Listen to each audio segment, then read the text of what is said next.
doing today? I hope you're all doing well. Hi, Judgy Kitty, my queen. Thank you for the birthday. Thank you. I can't believe it's my birthday today. We made it the whole week. We're on day 7, the last day of the Donothon. We made it, guys. We made it.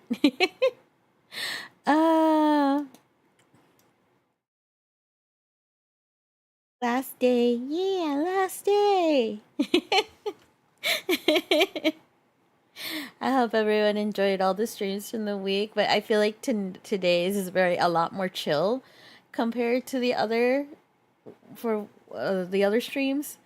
We'll be taking it easy with some Apollo Justice. I haven't played Apollo Justice in what feels like a really long time. So I'm excited to play again and just chill before we celebrate the end with a karaoke stream, which I may or may not have practiced enough. But yeah. Okay, good. That's already there. Okay, I don't even remember where I was. Turnabout corner. Okay.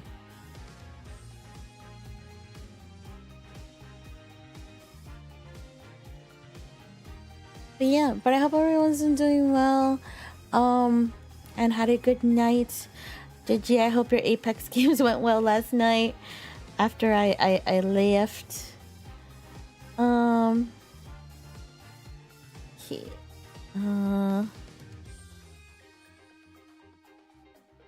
Okay.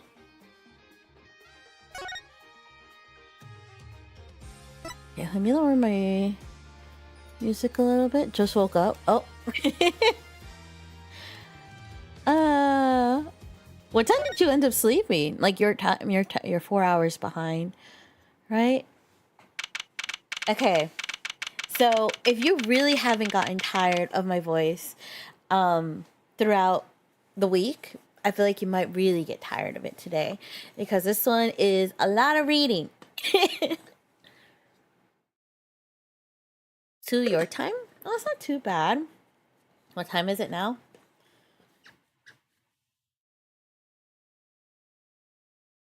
7 a.m. So, oh, wait, it was 7. Wait, what? Is it 7 a.m.? 9 a.m. Oh, see, my math is wrong. See, this is why I failed math. I can't count.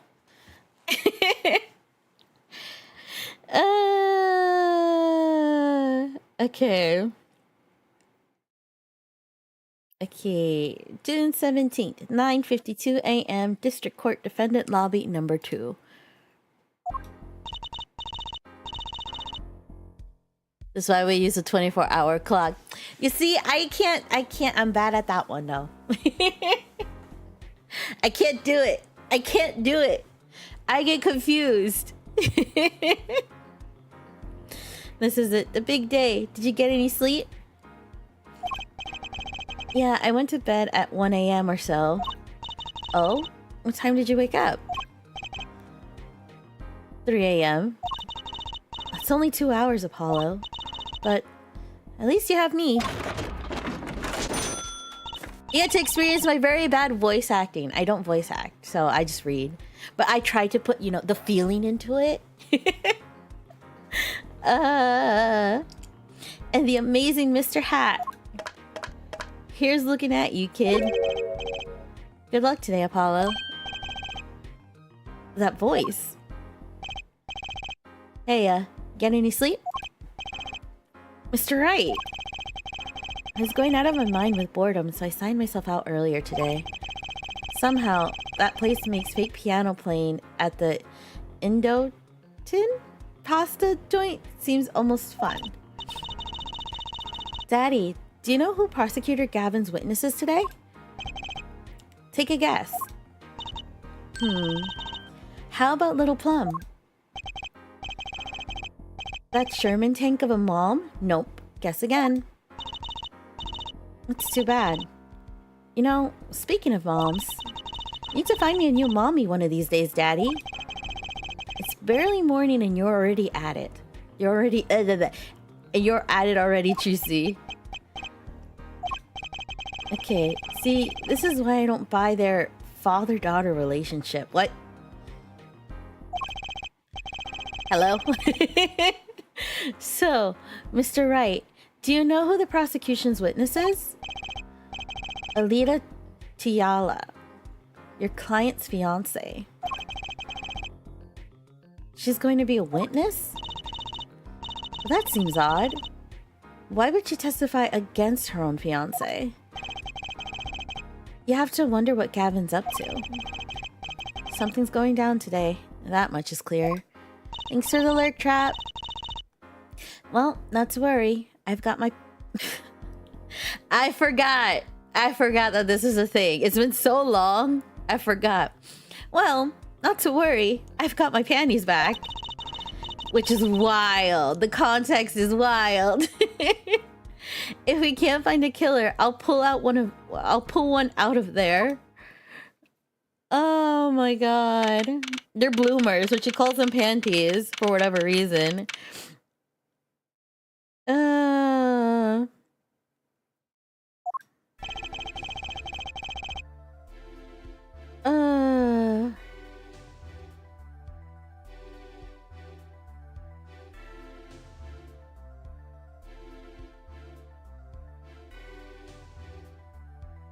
Sorry, give me a second. I just got a message. I've been getting messages from family all day. So I'm just responding to birthday wishes. Okay.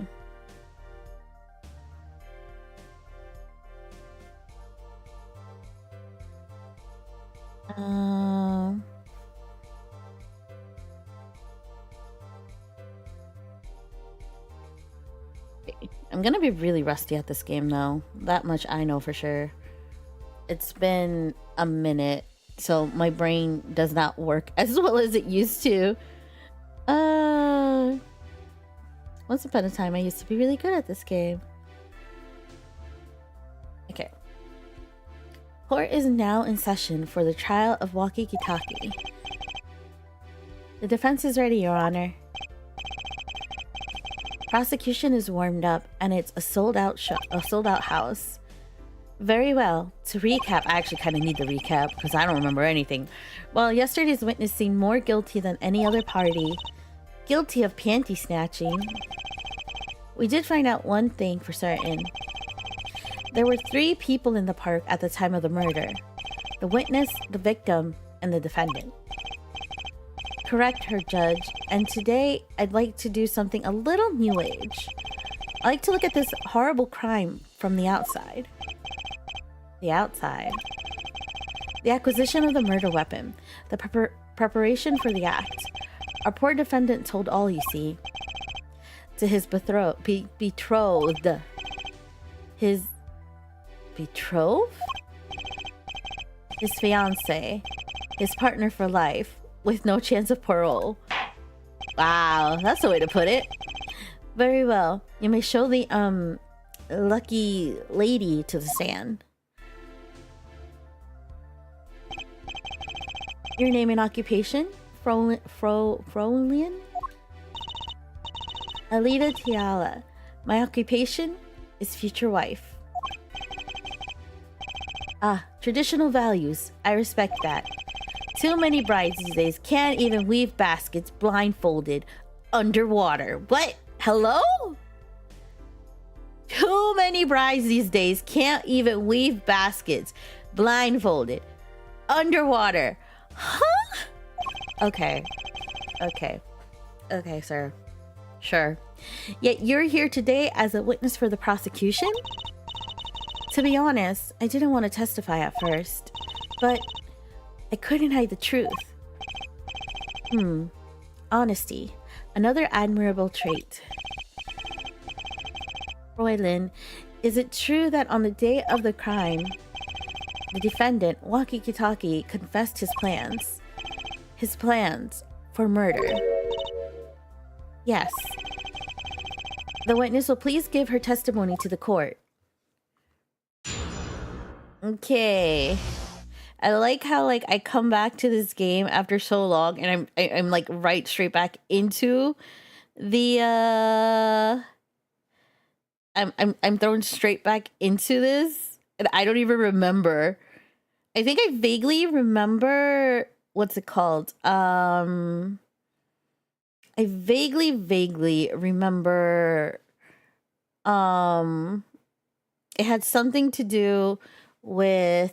Well, obviously there was a murder because that was mentioned, but with the noodle stand, and then another clinic, like 2 clinics or something like that. I don't remember.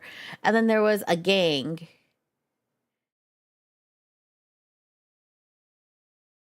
I think was it Walkie Talkie is the son of a gang leader, but like the gang leaders actually does like kind of good for the community. Meanwhile, Walkie Talkie wants to be like the wannabe like gangster type. And this is his fiance. That's all I'm trying to like piece together memories. It was so long. It was the day that the family health checkup results came back. When Walkie found out that Dr. Mercatus had lied, he flew into a rage. I'll teach him, he said. He took one of the family's pistols, and you already know what happened that night. I just don't see how anyone but Walkie could have done it.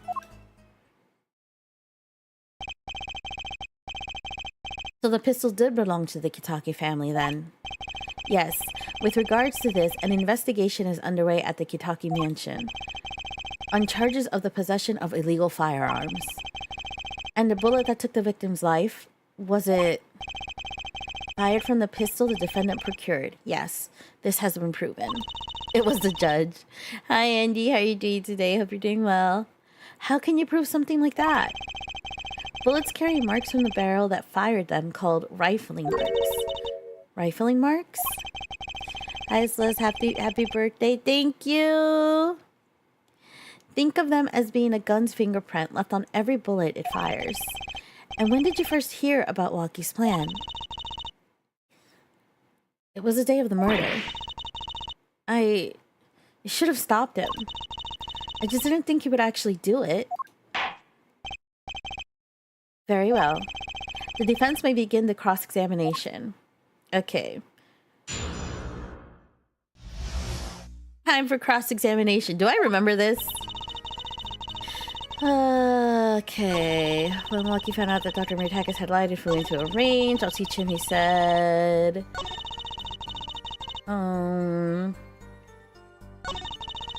Just to see how anyone but Walkie could have done it. Okay.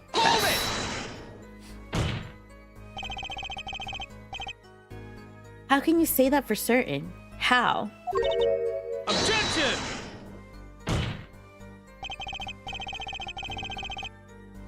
Her forehead. You will refrain from badgering the Fräulein. It was a defendant, Walkie, was it? Who took the pistol from his home. We know this for a fact now. I suppose we do. So, how could anyone else have used this pistol to shoot the victim? They could not.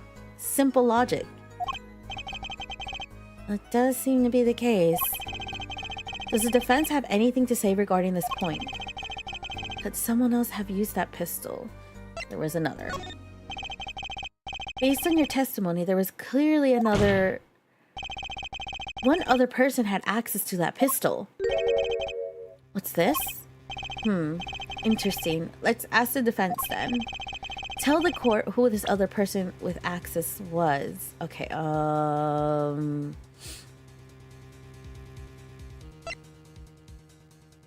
them. Don't think it was you.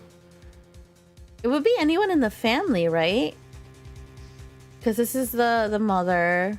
I don't think we met the father. It's the fiance. Which is really sus, because now I remember... Oh, this is the dad.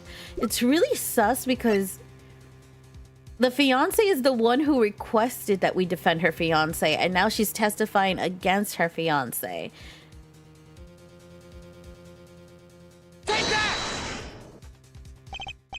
Well, of course, I mean you, Miss Tiala. Me? But why? You were quite clear when you told the court you heard about the pistol from the defendant on the day of the murder. In other words, you knew what he was planning. Objection! Let me get this straight. You intended to tell us that this lady stole the pistol from her fiancé and killed a man in cold blood on his behalf? I've heard of people doing strange things for love, but this... it does seem a bit unfathomable, to be sure. I'm all for romance and for supporting your partner in life, to be sure. But I think I would hesitate at murder.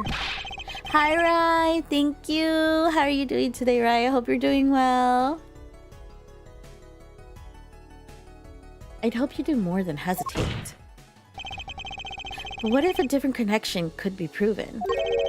A connection between the witness and the victim. You might find that she had a personal motive beyond wanting to help her fiancé. That would put things in a slightly different light. What possible connection are you suggesting here? You know what I'm starting to think? I'm starting to think that the police never looked inside that safe. I have evidence showing a connection between the witness, Miss Tiala, and the victim. Do we?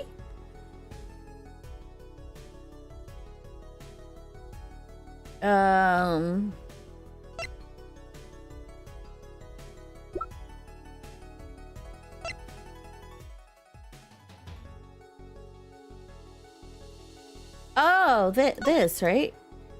Walkie-talkie, metallic object found. Okay. Take that! Coming back is coming back. I'm very eepy, better sleep. How's Celeste? Oh, boy, what time is it for you right now, right? I hope you're able to get a good night's rest. I'm doing good. We're on our last day of our Donothon, which is exciting. We made it to the end, and it's the birthday. Almost 2 a.m. Oh no! I hope you're able to get some sleep soon.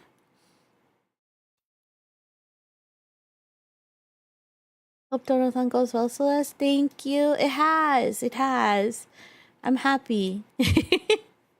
It's definitely done a lot better than I thought it was gonna be, and I am very grateful for that. Very, very grateful. I failed to see exactly what sort of connection this shows. Well, see, that's because there isn't one. I believe I understand, and I believe your wildly wondering eyes deserve a penalty. No!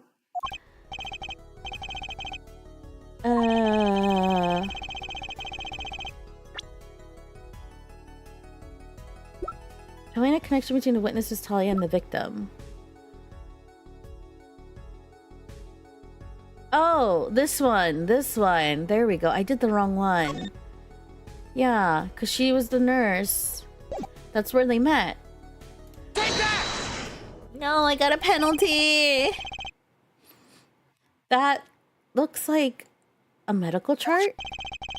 Found it inside a safe at the Mercatus clinic. I'd like to draw the court's attention to the names written on the chart. What?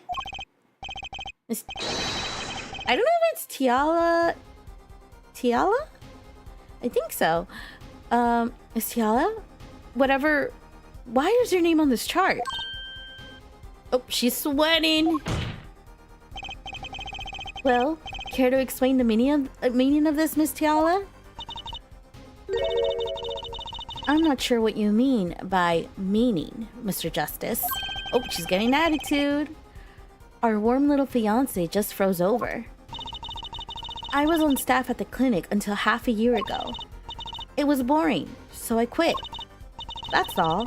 Is there a problem with that? Miss Tiala, you testified that you had no connection to the victim. And I don't. Now. I quit half a year ago, didn't I? So, there's no connection. Let me guess. You're the kind of guy who can't rest until he knows every last detail of his girlfriend's past. Wait, what? Girl! Am I right? I feel like she's gaslighting. That's not true at all. Why, I embrace the ones I love. Past flaws. Oh. There's no connection now. Doesn't fly in a court of law. Doesn't fly? She's one tough nut. She probably feels right at home with the Kitakis. You left your job at the Murakatas clinic, true. But you remain connected somehow. Very well, Mr. Justice. Show us evidence that proves the witness is still connected to Murakatas clinic. I think it was the slippers, right? Because they had... this?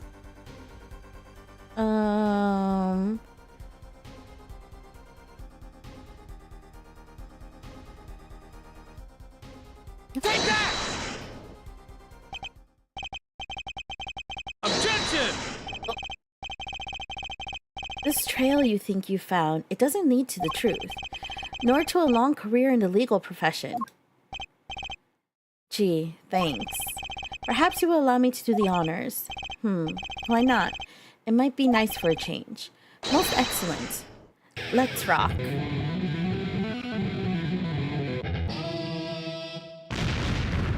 No!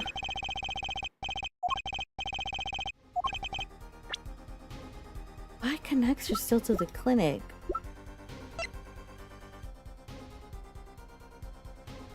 Oh, okay. Take that! Maybe I have to connect that to the slipper. Eventually? I don't know. These sandals were found at the Murakatas clinic lobby. They're yours, aren't they? Well, who knows? I'm sure there are a lot of people with those sandals. So sorry, Fräulein, but your act isn't working. Your moment of hesitation just now cost you. Well, what's with you? I thought you were on my side. Perhaps you aren't unaware that toes leave toe prints. I don't like that we're talking about toes. Hi, Azora. How are you doing today? I hope you're doing well. That ain't Phoenix. Something's not right. Hi, Randy. How are you doing today? Hope you're doing well. Oh, let me off this here. There we go. So that I can bring up how he treats his girlfriend in court. Classy, right? Right? A simple analysis of these sandals will reveal all. Well, now we see your true colors. I was wrong to cooperate with you from the beginning. I just wanted you to help get Walkie back on the straight and narrow. This court thinks you need to worry less about Walkie and more about yourself. Thank you, Yozora, for the birthday message. It sounds as though you need to hear a bit more about your story. Your sandals were found in the entrance to the clinic, which means you went there on the day of the murder. Well, there's little point in denying it. Very well, the witness will tell us about this visit. Why did you go to the Murakatas clinic that day? Objection! Hi, Teeny. Oh, 17, thank you for the birthday message. I did go to the clinic that day, my first time in half a year since I quit in January. I went to warn him. After all, I knew Walkie had the pistol. The doctor always was a timid man, too timid to admit his own mistake. Why else would I have gone? I'm not hiding any dark secrets. I wanted to tell him to be careful as an old friend.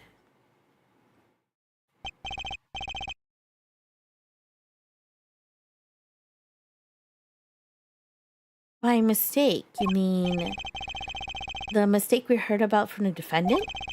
The botched operation? He was timid, small man. Oh, he was a timid, small man, but I never wished him harm. I just thought I should let him know, you know? That does make sense. Yes, but there's still one thing which does not. What's that, Prosecutor Gavin? The sandals left in the lobby, of course. We can assume she wore these sandals to the clinic, yeah? Then why did she not wear them home? If it were me, I would have worn them home. I would have worn those sandals home too. So why were the sandals left behind? That's actually, yeah, valid. He pointed out the contradiction before me.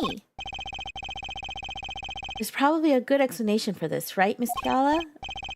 Say, for instance, there happened to be a similar pair of sandals that were of sandals there which you wore home by mistake. Actually, that's right. I'm impressed, Mr. Gavin. Oh, it is nothing. There's, after all, no other possible explanation. Right, forehead? Oh, what the? No fair.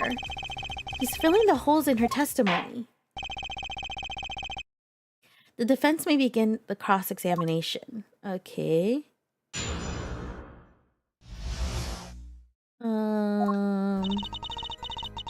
Did go to the clinic. Okay.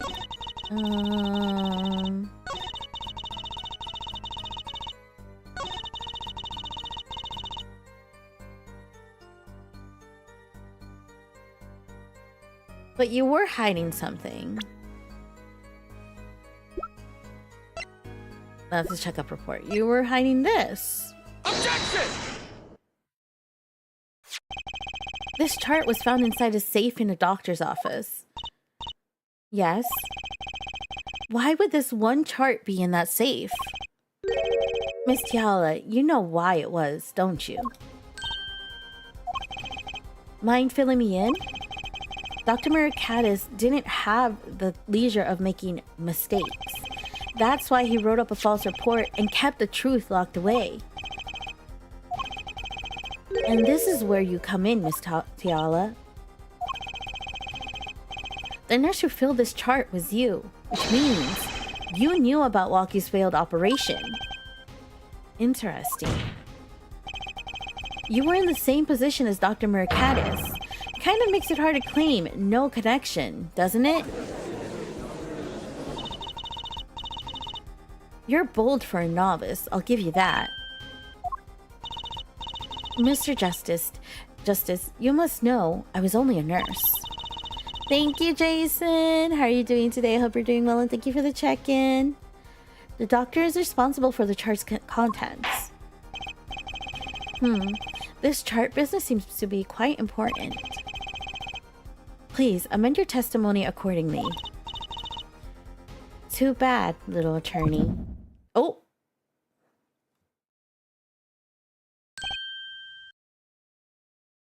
We gotta use our bracelet, our power, or the power cords or something.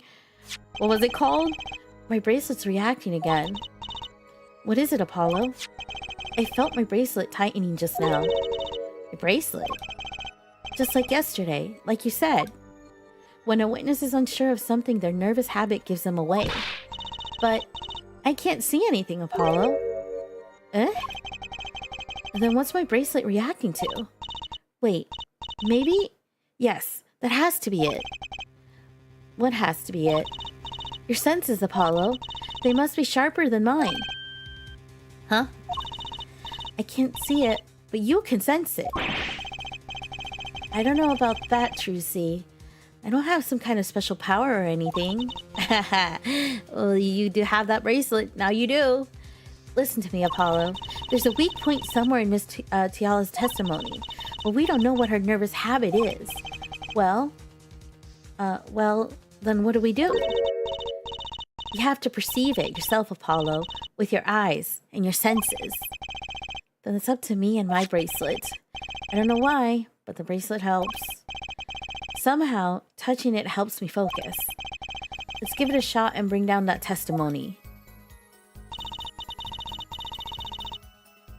Do we do it now?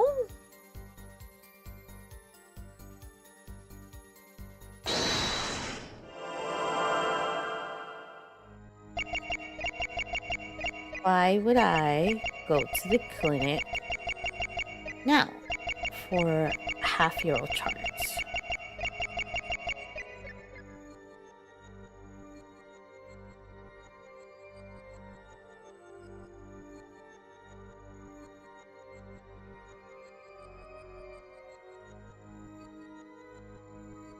Here again.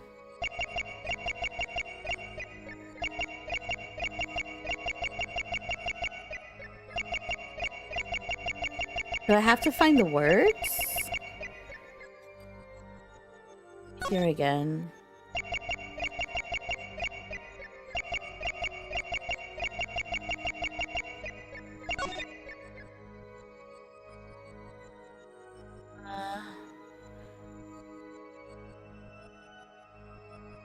Gotcha! Miss Tiala, you're unsure about something, aren't you? Not as unsure as you are. Did I just mess up again? Well, she sure showed you. I have to find the habit. Okay. Okay, let's do this again. Is there something?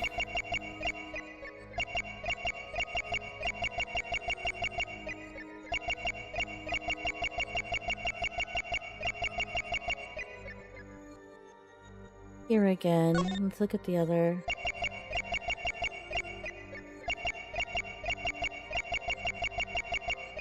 Can I go? Oh, I can go further down. Okay.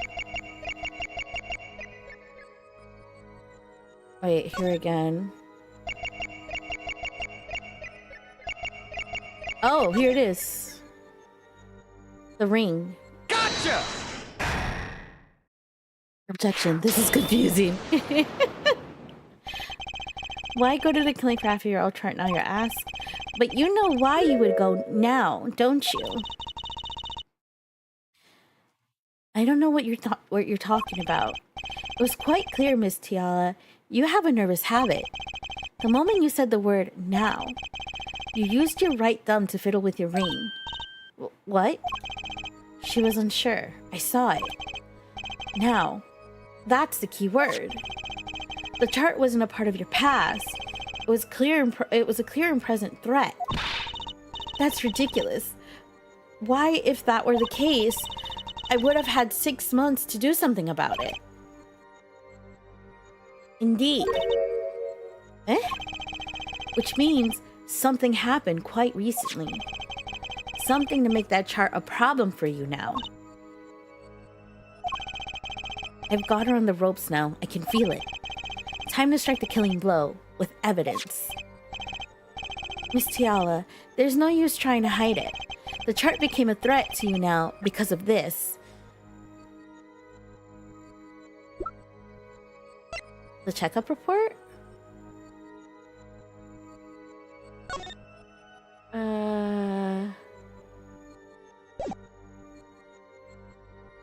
Take that! A health checkup report belonging to the defendant. The Katakis are trying to get out of the business. The health checkup this month was their first ever. What did you think when you heard about this? Nothing. Why should I think anything? Oh, I would think you were positively beside yourself. Because you were afraid. You knew what Walkie's chest x-ray would reveal. A full half-year had passed since the operation. You thought you were home free. When the chart came back to haunt you... Oh, wait, where did the feathers come from?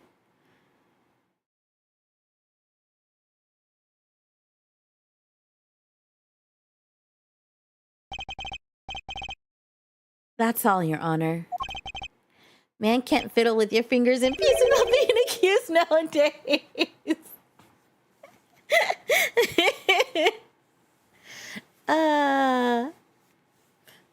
What just happened? Did the witness just admit to lying? I sensed it. There was a great aura emanating from her forehead. Very cool. So the lady was lying, it seems. That's correct. She said she had no connection to the Mercatus clinic, but her connection was deep indeed. A bit too deep. If the Kitaki's got a hold of this chart with her name, she'd be finished. Isn't that right, Miss Tiala? You guessed it. Order! Order! I did it. I broke her testimony. Amazing, Apollo. I didn't see it at all. Daddy was right about you. Wait. Miss Tiala? It's true. That chart was bad news for me. That's why I went to meet the doctor that day. But that's all. I told him about walking and went home. It appears this cross-examination is far from over. What? She hid the truth from us, this is clear. Yet, it's not clear that this truth has anything to do with the case at hand. Very well. The witness will add this to her testimony. And we'll have a bit more cross-examination. It was so close. You're still close. Keep on her, Apollo.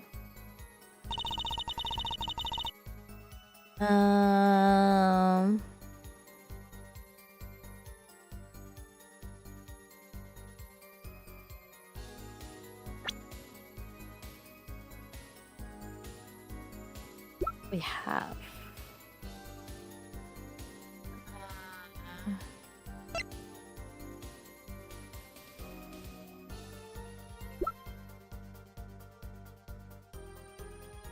Oh, right.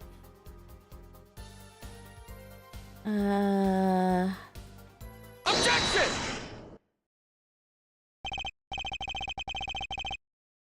You say nothing happened in the doctor's office? I disagree. Take a look at this. What's that? It looks like a squished up ball of clay. Kind of like you, actually. This bullet was found in the Murakatis Clinic office. Something did happen in that office, Miss Tiara. Enough of this joking around. The police investigating that clinic. Ah, but this was stuck inside the doctor's safe. Inside the safe? I guess the police didn't check that far. Objection! But there is a problem.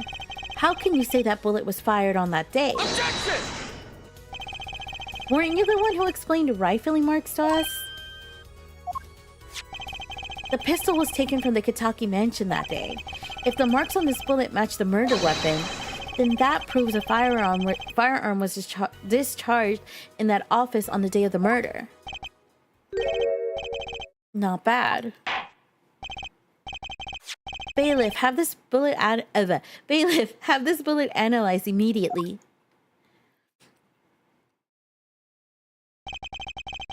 "30 minutes later, a report arrives.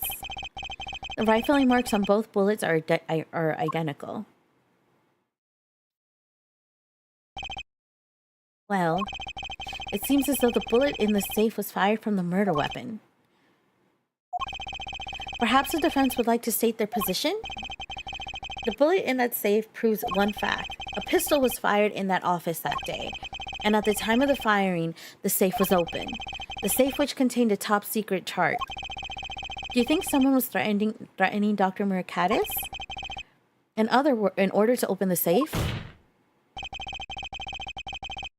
Only one person was in position to do such a thing. Our witness, Alita Tiala.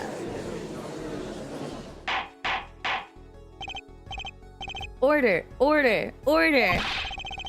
Mr. Justice, where are you going with this? Are you accusing the witness?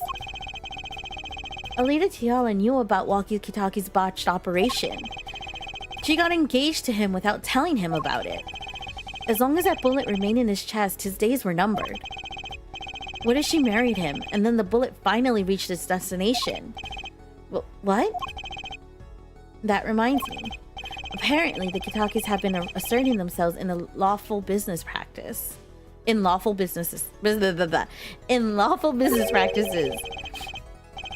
They're making quite a great deal of money. A fortune, if you will. Nefarious. So she planned to marry him just to get her hands on this fortune? Oh. Uh-oh. You keep talking trash about my Alita, and I'll sue you, lawyer man. Huh? Me? Yeah, you said you'd abuse my Alita. Huh?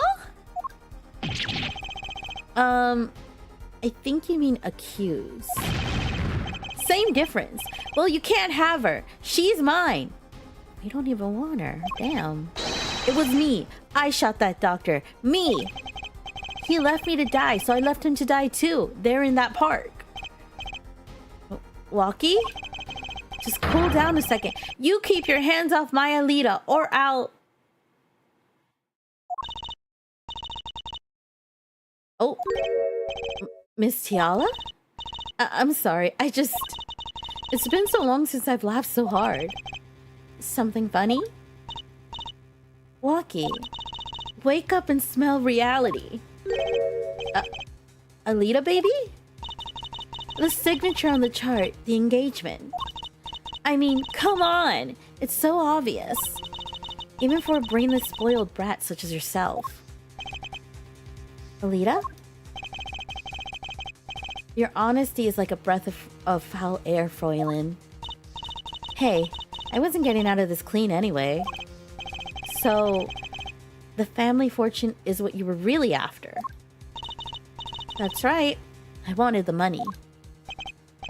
No way. That's whack. I ain't trying to hear that. Should have done the wedding earlier. Oh well. By the way, can I ask you a question? Who, me? I believe you said you were going to abuse me? Accuse.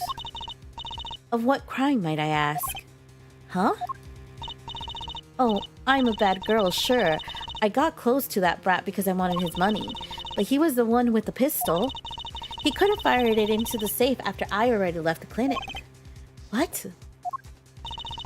I would never do a thing like that. It was definitely that silly brat. Wait, but...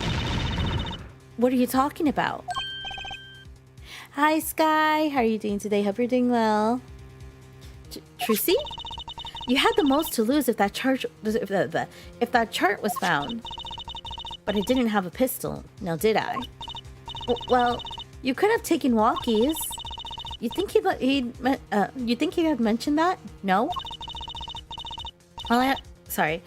All I've heard him say is, it was me. I shot him. Objection! That's only because he's trying to protect you. Sorry to intrude in this lovely conversation. But the two of you are forgetting one critical point. What point? Certainly, the Fräulein wanted that chart. You assume she threatened the doctor into opening that safe, but then... wouldn't she have taken the chart? Oh. You see? The chart wouldn't have been left in that safe. He's right. Miss Tiala, yes? It is clear to this court that you are not a very good fiancé. Oh, I'm flattered. Perhaps it's time you told us the truth? Tell us about yourself, including your actions and whereabouts on that day. Don't forget, we've proven that you were at the Mercatus clinic on the day of the crime.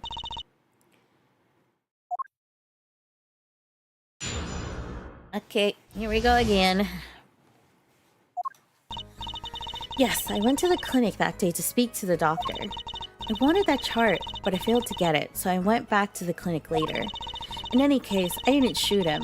You don't even have proof I stole the pistol, do you? And that brat was spotted in the park at the moment of the crime. Frankly, I don't think it matters if Dr. Mercatus was shot in the temple or not.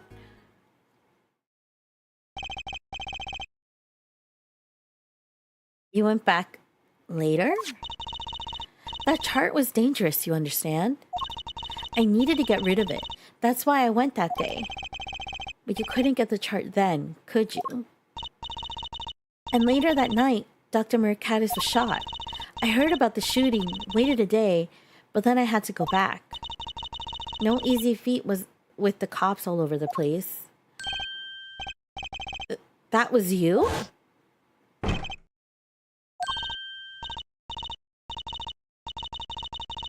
Paulo, that sound, it came from behind the store. Someone's in there. A break-in. They left through the window. So you were the burglar. That was you two? If only I had one more minute. Then I could have opened that safe and gotten the chart. What? That's trespassing, and brazen at that. Oh, is this a trial for trespassing now? Besides, you can't blame a girl for wanting to protect herself. They're gangsters, you know. In any case, Mr. Justice, your cross-examination. Admitting the little crime to avoid the big one, eh? Okay.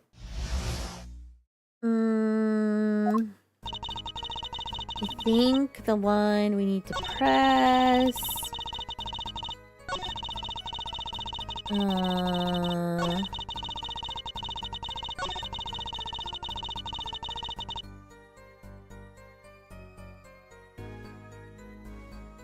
How...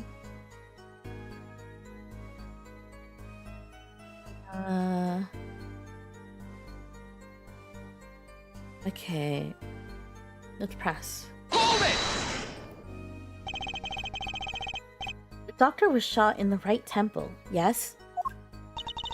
So it seems. Let's review the facts again, shall we? If the killer shot from this location, the bullet would have struck our victim square in the forehead. However, the entry wound was in the right temple. Yes, we heard testimony on this yesterday. At the time of the shooting, the witness was standing here. Just before the gun was fired, he shouted. The victim turned his head to look and was shot. Objection! But that testimony was proven to be a lie. Or Regis Panty Snatcher, Mr. Stickler, did witness the crime. I forgot. It was that graduate guy who was like stealing panties or for what? Oh my god. I forget that like the whole, like sometimes you find some like crazy things happening in Apollo or Phoenix Wright or whatever. I'm always left like confused sometimes. But he was standing to the north, next to the trash can where he tossed those panties.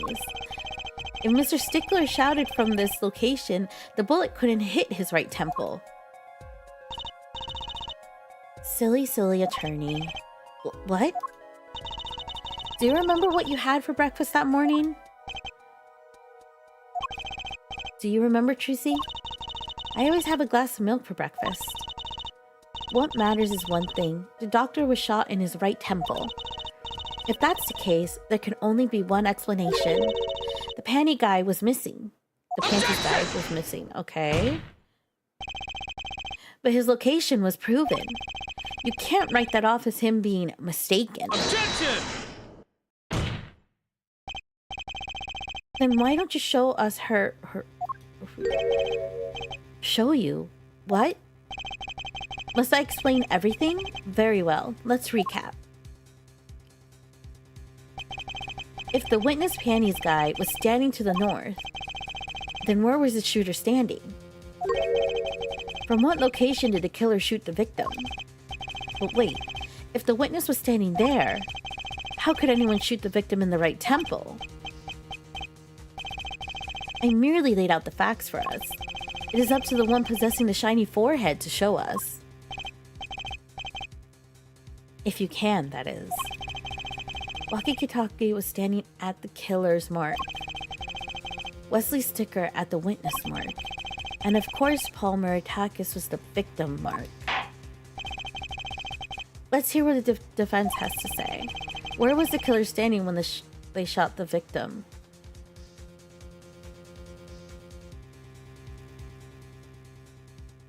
It had to have been someplace else, right?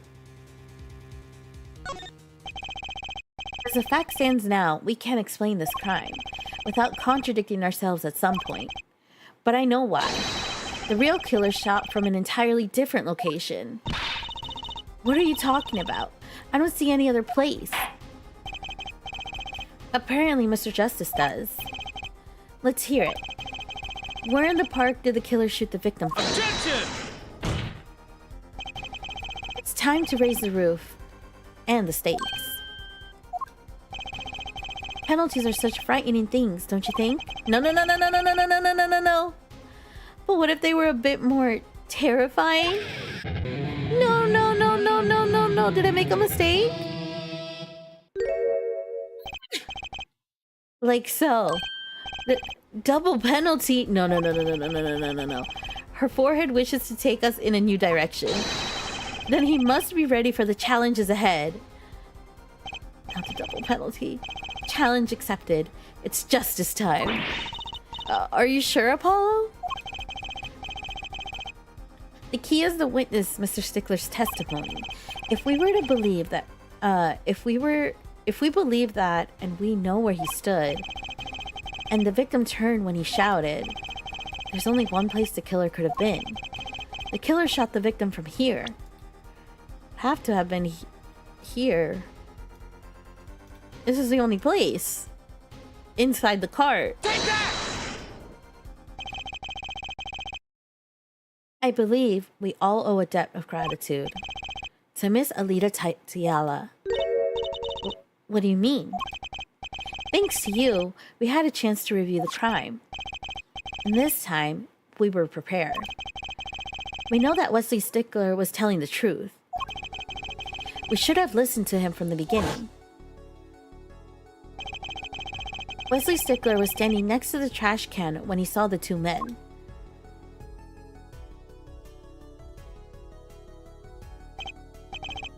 He shouted just as he told us in his testimony.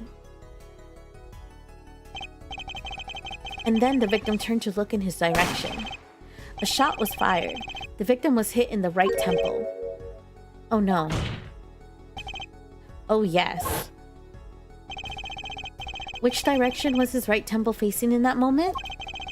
That's right, towards the noodle stand. Order, order, order. So you're saying the killer was inside the noodle stand? Objection! Let's think about this a bit more, shall we?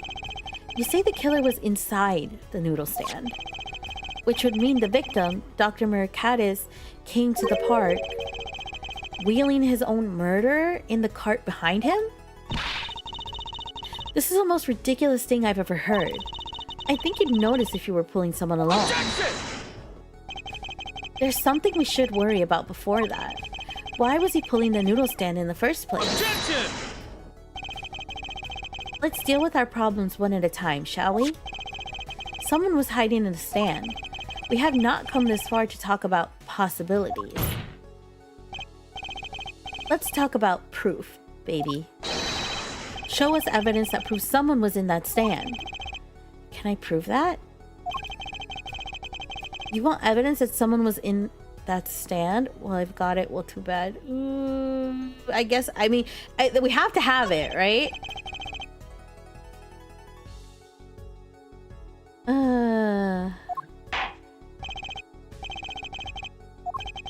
That was proof that someone was hiding in the noodle stand. Okay, do we have proof?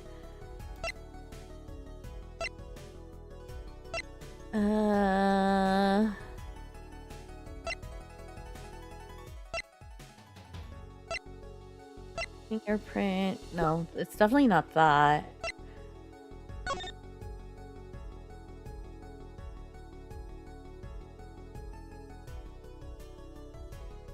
Oh, because it's... Oh, wait, what? Okay, go back. I don't think it's this, though. I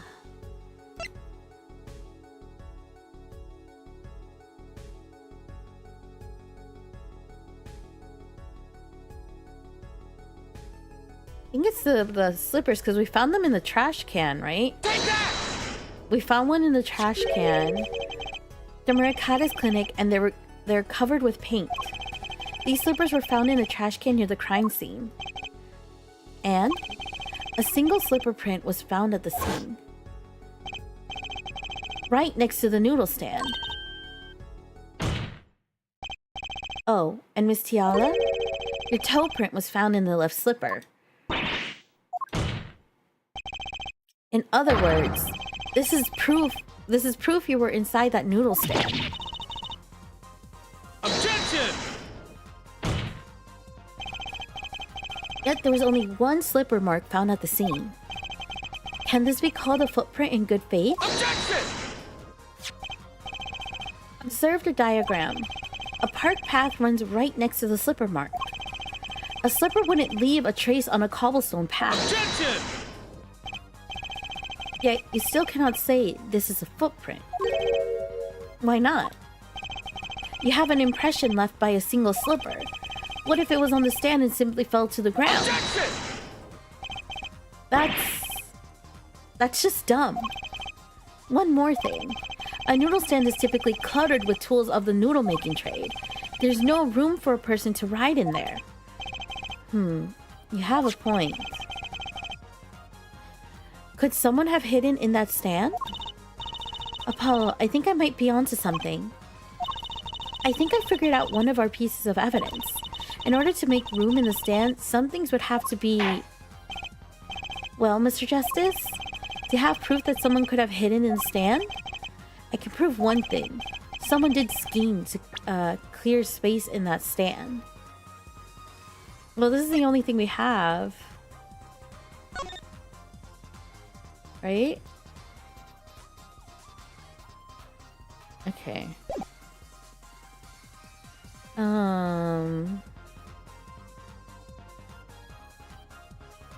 Take that!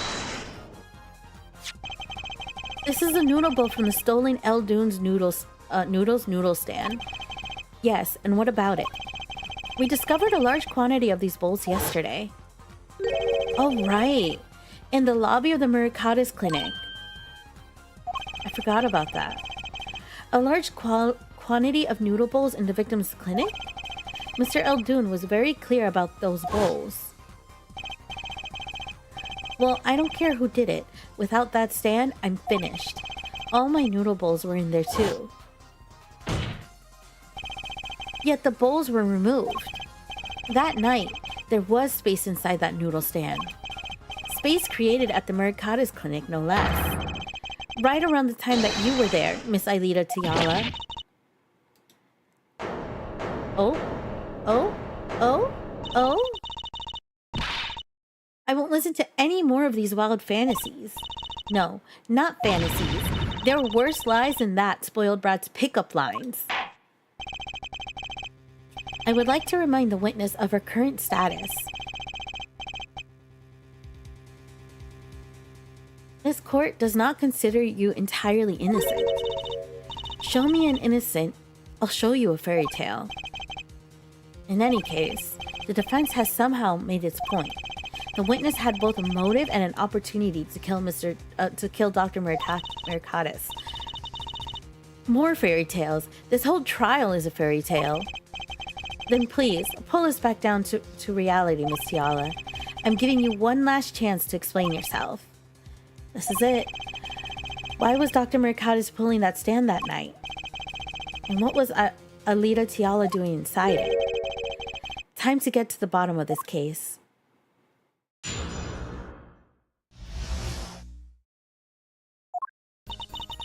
That night, I went to ask Dr. Mercatus for the chart. I had no intention of ever letting that chart fall into the Kitaki family's hand. But Dr. Mercatus didn't understand. For some reason, he thought the Kitakis had sent me. So I gave up and went home. All I did was talk to him.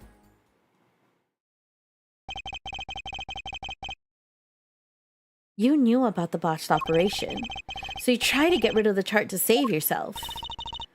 I won't make excuses. And I did warn the good doctor. I gave him a chance. I told him that Brat got his health checkup report, and that he was coming to settle the score. I see. Very well, Mr. Justice. Begin your cross-examination. Yes, Your Honor. This is the last testimony. Either I perceive the truth or it's over. Okay. So perceive. I guess I have to use the bracelet again. Uh-huh. Uh-huh.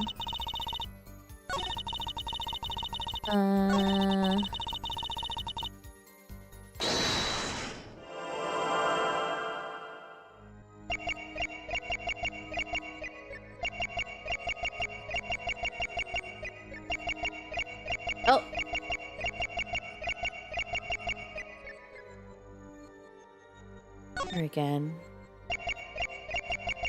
Is that it? I think that was it. That was definitely movement. Gotcha!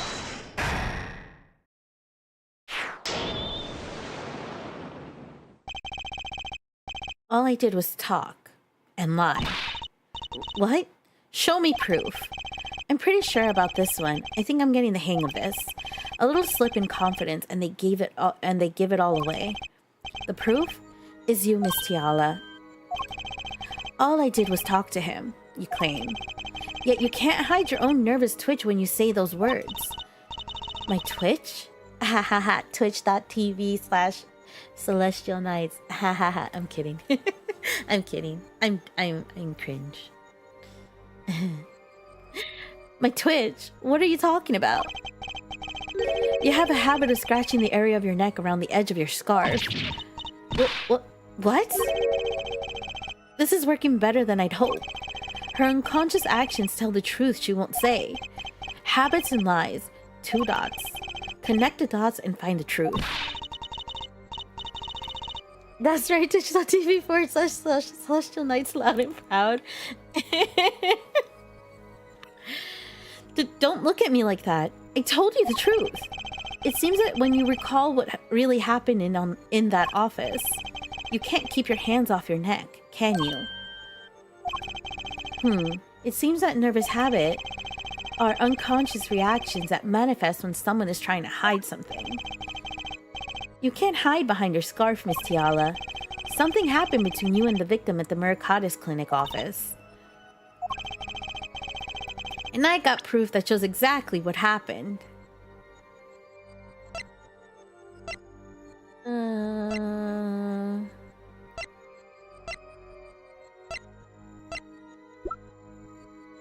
Not the knife, because this was walkies, not the noodle stand.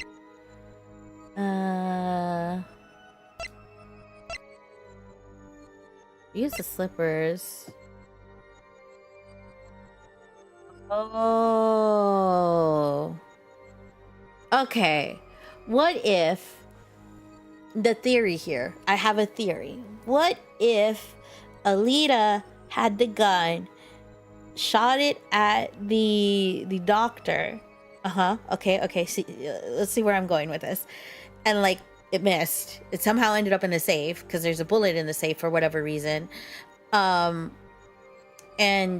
because this lamp was found in the clinic and it had a broken bulb and the red stain on the cord.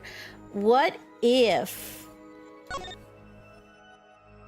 he used this and he hit Alita with it and he knocked her unconscious and he himself emptied out the bowls from the noodle stand, right?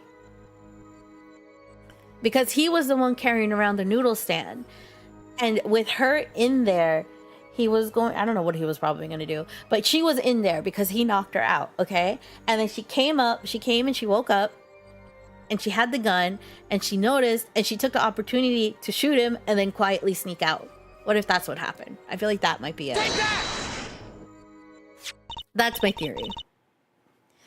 What was that? I mean, what's that? You're touching your scarf again. There's something unusual about this lamp. The bulb is broken, and there's a red splotch on the cord. Seeing how you hide your neck, I think I can come up with a plausible explanation for the lamp's state. Well, spit it out. This talking in circles nonsense is killing me. Okay. Very well. The answer is very simple, Miss Alita Tiala. Please remove your scarf. Wait, was she cut with the light bulb? Wait, how? She wasn't hit in the head? What exactly happened here?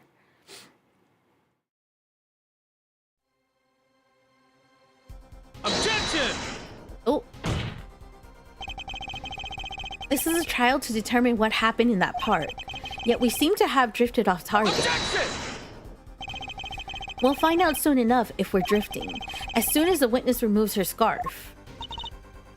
I won't do it. This is insane. I'm an unrelated third party. You can't order me to remove... Miss Tiala, I'm afraid you've forgotten what's already been proven. What? You're hardly unrelated. Please remove your scarf. No.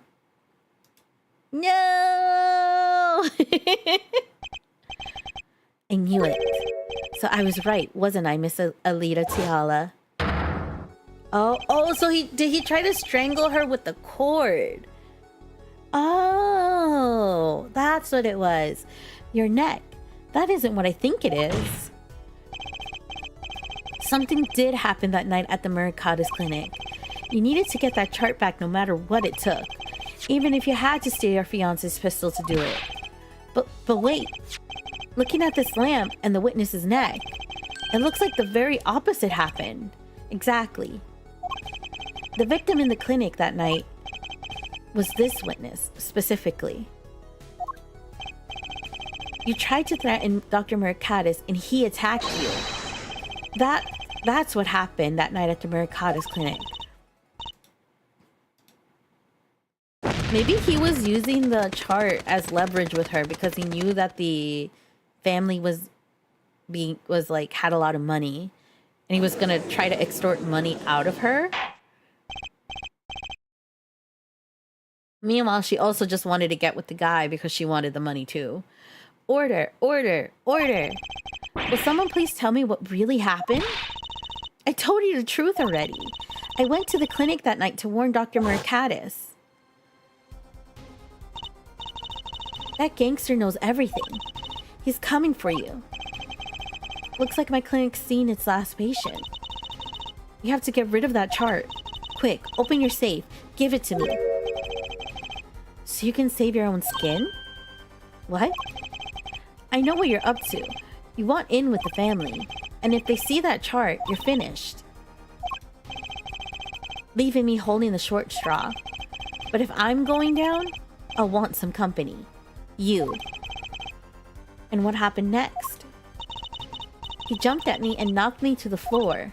Then he took that cord. Pal Muraka's was serious. Deadly serious. He really tried to strangle me.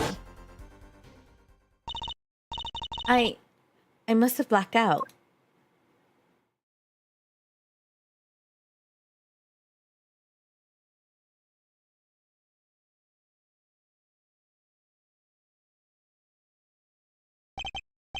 So, you were the victim. And the red splotch on the cord was your lipstick? I didn't want to remember that night. That's why I didn't bring it up. There. Are you happy now? I was out cold, almost killed, and you claim I then snuck into that noodle stand? But how could I? It's not that you got snuck in there. You snuck in there as I think she was put in there. Well, one thing is clear. We now know what really happened at Muraka's clinic. And it would seem that our victim was not entirely without blame himself. I'm sorry. I get so nervous just thinking of it. It's hard to breathe. I've told you everything. Can I go home now? You bear some responsibilities for events that day, true. Yet, if you were also a victim, this court would owe you some sympathy. Well, Mr. Justice, I believe this clears up the remaining questions for Miss Tiala. When did this happen? Suddenly, everyone's sympathizing with her. I don't know what to think anymore, Apollo. I mean, is that it? Do we know everything we need to know about Miss Tiala?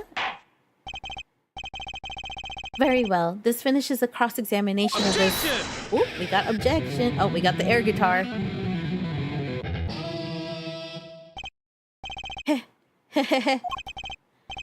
Not so fast. This party's just getting started. Now, we rock. What? Those spikes on your head are softer than they look. Or do you not have the stomach to go all the way? Prosecutor Gavin? Pal Muraka's choked Alita Tiala. She fell unconscious. But what happened next? He's right. There is more we don't know. But she was choked hard enough to leave that mark. She would have been out for a while. Even still, What if it was her in that noodle stand? Alita Tiala, half dead, Dr. Murakatis pulling that stand, and a bullet fired from inside the noodle stand. What if it's all true? We might have already figured out what truly happened that night. Miss Alita Tiala, as you can see, we're not through with you just yet. You really want to blame me for this murder, don't you? You too, Prosecutor Gavin. Me? Fräulein, I only wish to know the truth. Well, let's go back over what we've learned up till now. On the day of the murder, Walkie saw his checkup report, from which he learned about the bullet still inside him.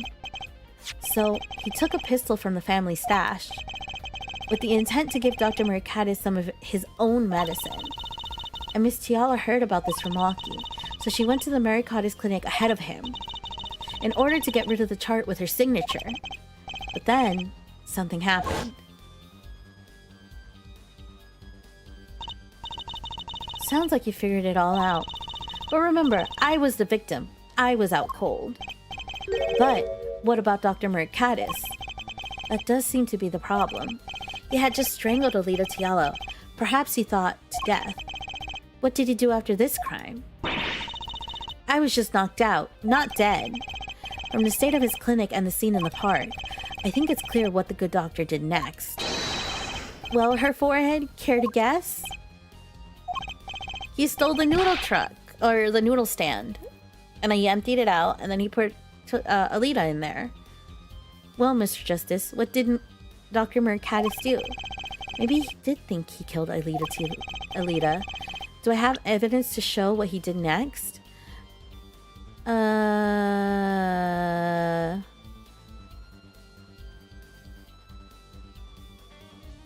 think it is the noodle stand, right? Wait, where's the noodle stand? Oh, here it is. Okay. Take that! As his next move, Dr. Murakatis stole Guy Eldoon's noodle stand. What? Killing me disturbed him that much? So much he randomly stole a noodle stand? Well, yeah, how would he explain a dead body at his clinic?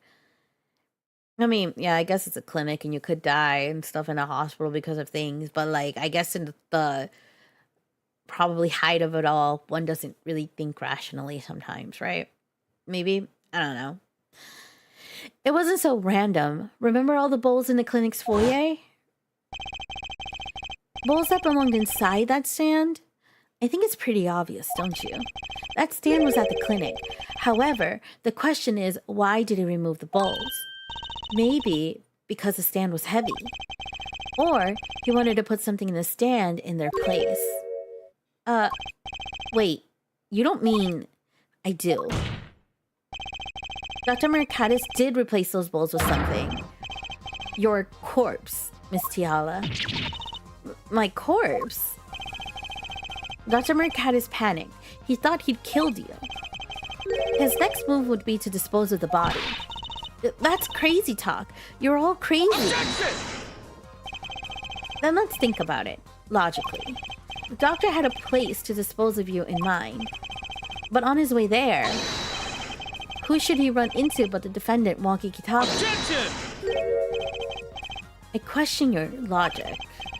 What's this, Prosecutor Gavin? The park is a dead end. Why would he head in that direction to begin with? That's right. He had no reason to go there.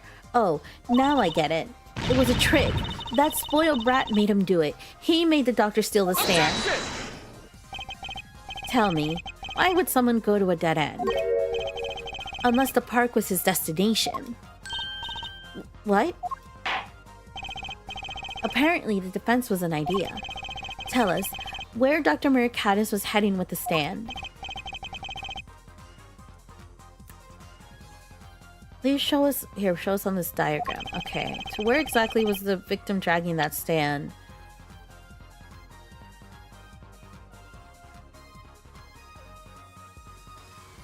Here? I don't... Hold on, I gotta sneeze. Sorry, I had to sneeze. Okay, let's think about this. I don't think he's gonna throw it in the trash can. I think that's a trash can. It's kind of obvious. And we have benches. I don't know what this is. I don't think he was just gonna dig up a hole because that would be very obvious in a park that everyone goes to. This isn't drawn as like a road. So I feel like this is some sort of body of water of some sort. So maybe because the cart was going this way, he was just gonna throw her in here. I'm gonna go with this. Oh, over here. Take that! Here. There. That's a river. Yes, Your Honor. Okay, so it's a river. Okay, so it was a body of water. Yes, Your Honor. I scarcely need to explain why. A perfect place to dispose of a body. He was going to throw me into that river? He didn't have many other options, Froylin. I believe this clears up all of the remaining questions. The victim pulling the stand and the defendant before him. And inside the stand, you, Miss Alida Tiala. And then, the denouement? Wesley Stickler of panty snatching fame walks up. Seeing the two men, he shouts in that instant.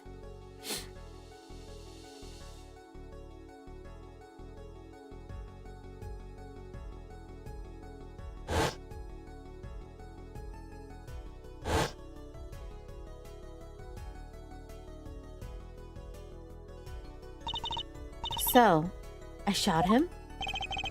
You were the only one who could have stolen Lockie's pistol. It had to be you. Well, Miss Tiala? Nice work. You mean I'm right?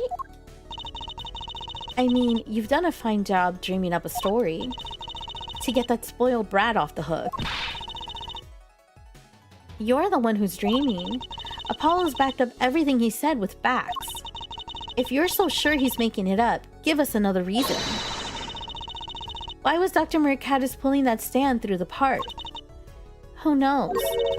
But there's one gaping hole in your logic. I think Mr. Gavin knows whereof I speak. Whereof what? I can't believe she's still trying to deny this. Is this true, Prosecutor Gavin? I must always be the one to point out her forehead's errors. Maybe there really is something. I believe the Froylin speaks of her doctor's car. His car? That's right. The Mercatus Clinic has that big garage, in which sat a green sports car, was it? Why would he steal the stand in the first place? If he wanted to carry a body, he would have used his car. And so we find our victim without a probable cause to steal that stand, and our defense without a case. I have an idea. You know that green car? I bet it wouldn't run. It was broken. Ah, what an excellent counter-argument, Froylin. Too bad, you're quite wrong. Eh? Don't tell me you've forgotten what happened to your daddy. Daddy? That's right. That night, the car that hit Mr. Wright was that green sports car. Oh yes, I nearly forgotten about it. Afterwards, he drove it back to that garage. It ran fine. That's right. So why didn't he use his beloved sports car? A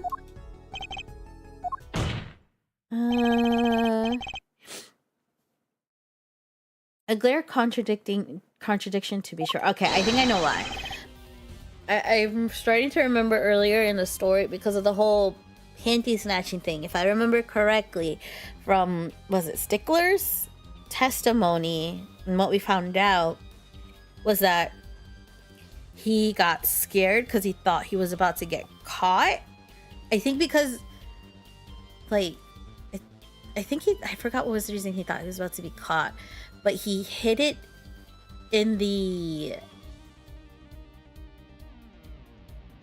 either he hid it or we found it in the exhaust pipe. That's the exhaust pipe, I think, in the car, and it was a green sports car.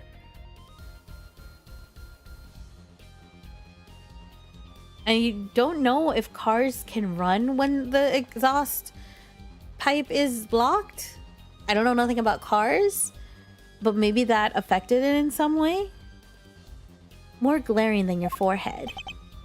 No. No! Order, order, order. Well, Mr. Justice, why didn't Dr. Maricatis use his car to carry the body? Is that a groan of surrender I hear? Some advice. Now's a good time to review all you know. Everything you've learned over the last 2 days. Everything I've learned.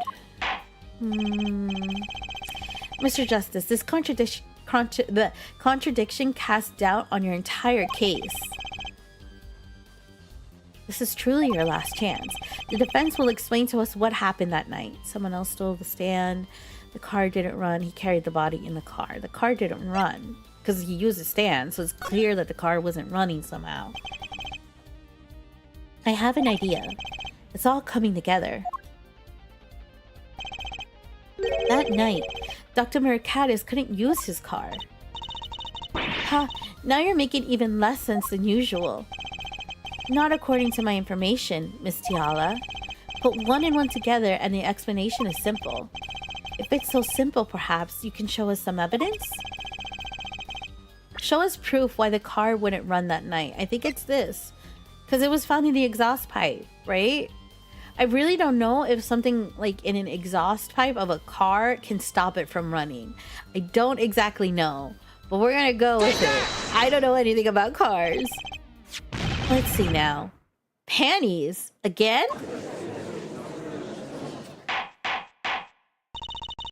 All sorts of things come out of...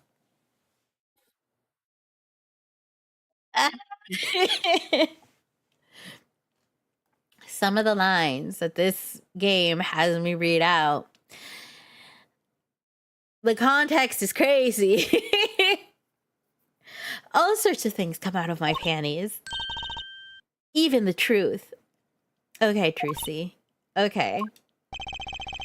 Another crime was committed the night of the murder. The theft of these panties, the latest in a string of similar thefts, actually. But that night, the snatcher was caught in the act. Oh, right, Trucy. Right, Trucy was chasing. A brave young girl chased the thief until he hid. In the Maricatis Clinic garage. What? The snatcher hid the panties there before running. Perhaps someone in this court remembers where he hid them. Why, weren't they found in the car's exhaust pipe? Exactly. By the way, I learned something yesterday. A very important piece of information. And I learned it from you, Prosecutor Gavin. So you were here investigating?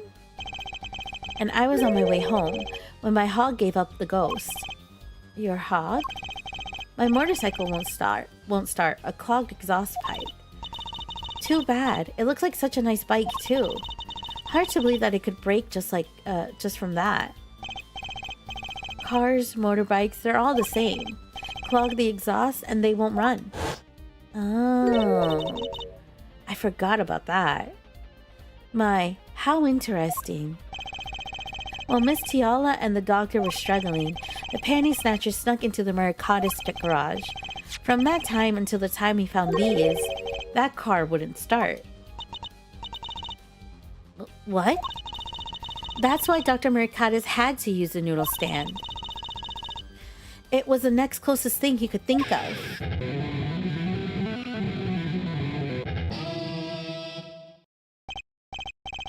Well, Miss Tiara, this wraps your doubts up quite nicely, I think. So it does. Where am I? So dark. Can't see. Cramped. Pain. My throat's burning. What's your problem? You, dog. I know what you did. Walkie? You lied to me. So you know what I'm gonna do? I'm gonna give you a taste of your own medicine, man. Wait, let me explain. Fine, I'll give you your last request. Listen, you're being tricked, but not how you think. It's not just me. No, he'll ruin everything. I have to stop him. Cease this out. Oh.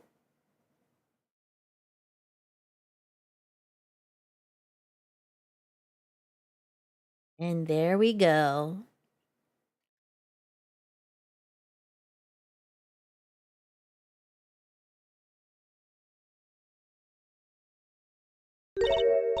Funny, this isn't the way it was supposed to turn out. Oh well, too bad.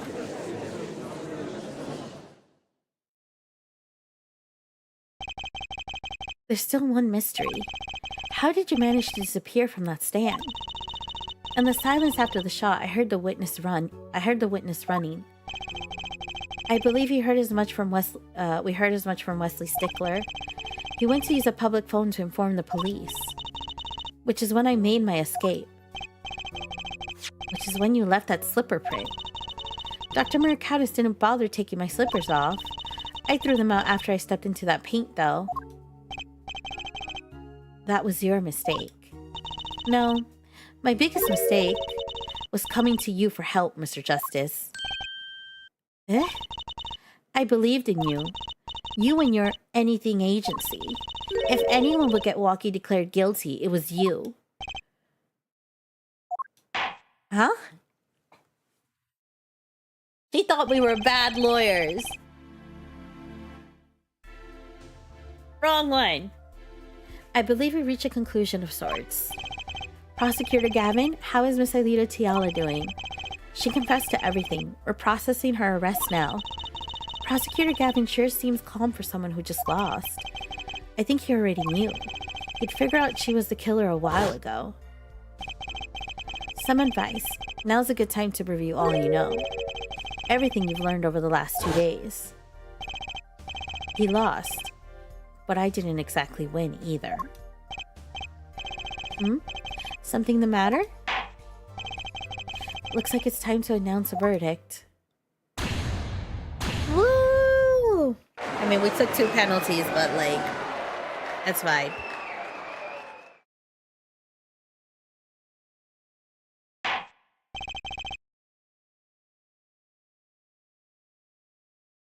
Sorry, I had to blow my nose.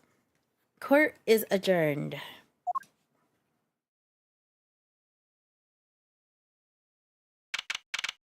June 17th, 412, District Court. Defendant Lobby number 2. Great job, Apollo. You did it. Yeah, we did somehow. Walkie's off the hook. Free to become the gangster he's always wanted to be. And he has you to thank. Hey, attorney man, you're gonna pay for what you did to my Aelita, Holmes. What? Or to blame, I guess. You give my Aelita back. Stupid pointy-head attorney with a death wish. She didn't want you, sir. Enough, Walkie. Mr. Kitaki. It's high time you open your eyes, Walkie. What do you know, old man? I think it's about time you open yours. Giving up the life trying to become some kind of businessman. Don't talk about what you don't understand, Walkie. I'm afraid the guard is going to throw them both out. If not in jail, wouldn't that be a happy ending? Hey, maybe we can help them out. We know why Mr. Kitaki needs to make so much money. Maybe we should tell Walkie. Oh, Walkie, Apollo has something to tell you. Huh? I do? Way to put me on the spot. Eh? What's that? Jenny! Thank you for the happy birthday! How are you doing? I hope you're doing well, Jenny.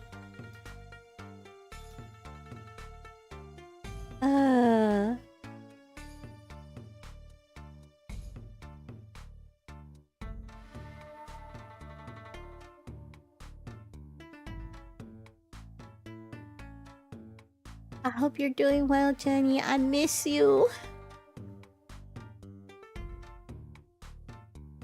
been well, very busy. Ah, that's good. Good that you've been doing well. I hope you've been well. I miss you. I've been doing okay too. I miss Jenny. I need Jenny's presence. But I'm glad to hear that everything's doing well. I saw your was it your latest was it the doodles? They're so cute. I'm excited to see them as you release them when you're done. Show him the reason why, Apollo. Why is Mr. Kitake trying to become a businessman? I think it's to save his son. No, that's the Mercatus. I think he's trying to save his son. It's Jenny. Yeah, it's Jenny. Think about it, Walkie. Think about your condition. I talked with your mother, Little Plum, yesterday. It pays, but we need a lot of money right now. Clean money, that is. She doesn't mean... You aren't really... Are you? I searched the globe, and I found one. A doctor who can take that bullet out of you, Walkie. But it's an expensive procedure. Man, but you got plenty of money already, don't you? I won't use it. It was the gangster life that did this to you, Walkie. I want to help you, and I want to do it clean.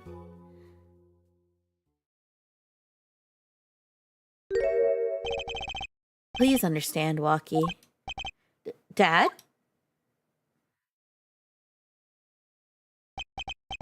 Man, I see how it is, old man. Always you looking out for... Walkie? Listen good, old man. One day, I'm gonna take you out. Then we'll see who's the OG. You try to hide in your business suit, I'll find you. Stupid old geezer. Walkie? No, it's as it should be. Mr. Kitake. I like them more without the puppy dog eyes. Oh, thank you for the head pat, Jenny. I'm glad to have met you. It's not so good with words. I'm not so good with words, but I know a professional job when I see one. Thank you. Who? Me? I don't think... Someday, I'll bake you one of our latest, the Kitake lime pie. He's opening a pie shop? So long.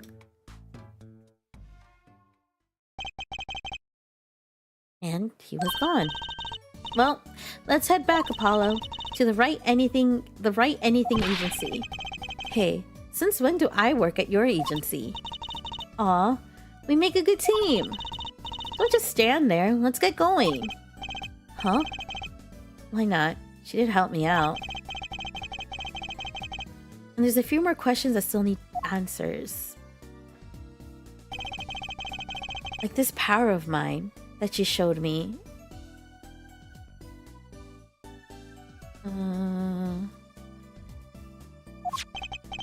And my bracelet. If anyone can help me figure it out, it's her.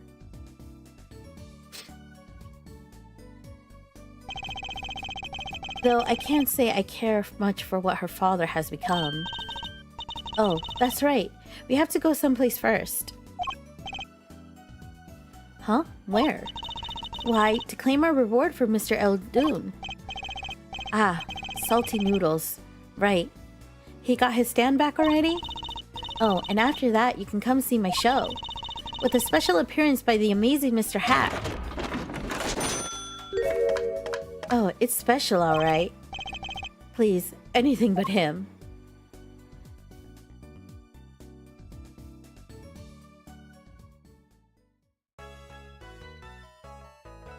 Yay, we finished. This is funny. Guys, the last time I played this game was last year for my subathon.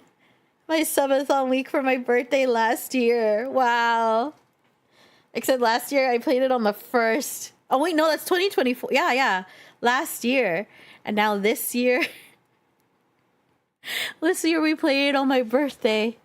Wait, okay, hold on. I want to see.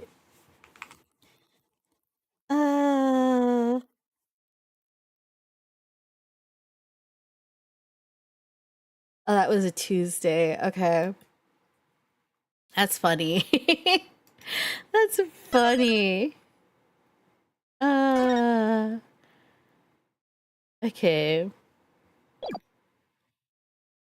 Yeah. Gotta continue the tradition next year. Yeah, I'm not allowed to play Apollo Justice until next year. That's crazy. Oh, we're at a concert.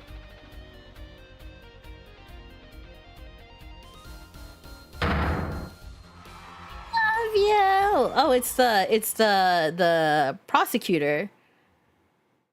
Rock on, everyone. This party's not over yet. Get your handkerchiefs for our special guest.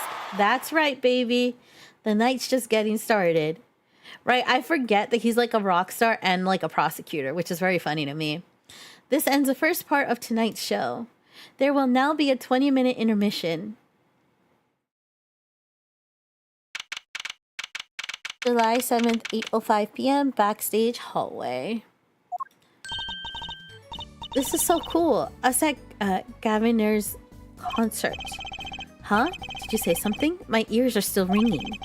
The Gaviners putting the sick back in music. Well, I thought Mr. Gavin was really nice. Sending us those tickets at 20% off. They're hard to get a hold of, you know. When you invite people to a concert, it's usually free. Let's head to his dressing room, Apollo. You know, like we're a couple of VIPs. I've always dreamed of being a VIP at a Gaviner show. Trucy? You didn't know who Prosecutor Gavin was before that case. What kind of fan doesn't know the lead vocalist's name? Oh, this guy, well, he was more like a prince, really. He let us in. Clavier. What a lovely name. He's so dreamy. Yeah, but I'm a girl. I'm supposed to swoon over a I'm supposed to swoon over gods of rock. I mean, sure. Okay, yeah. Yeah. Sure. God awful, maybe. I bought all their stuff on the way home from the trial. I got 12 Gavineers albums and 15 concert videos. That was quite a bit of impulse shopping. Got in advance on my next 15 years worth of allowance. Oh my god. For Mr. Wright, that sounds like a real act of generosity. Who would have imagined me here? Oops, sorry, hold on. I need to respond to a message.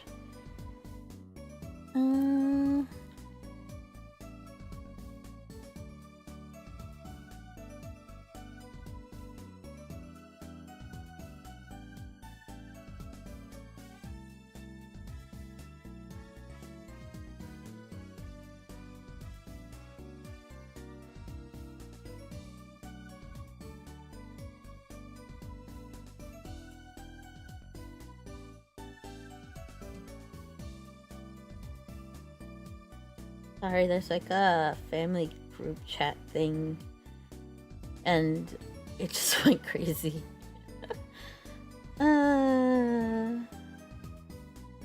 Okay.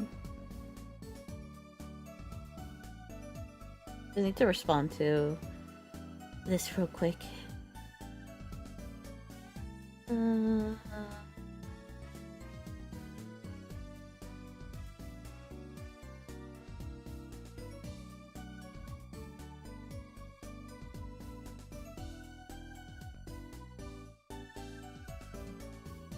Okay. Yeah.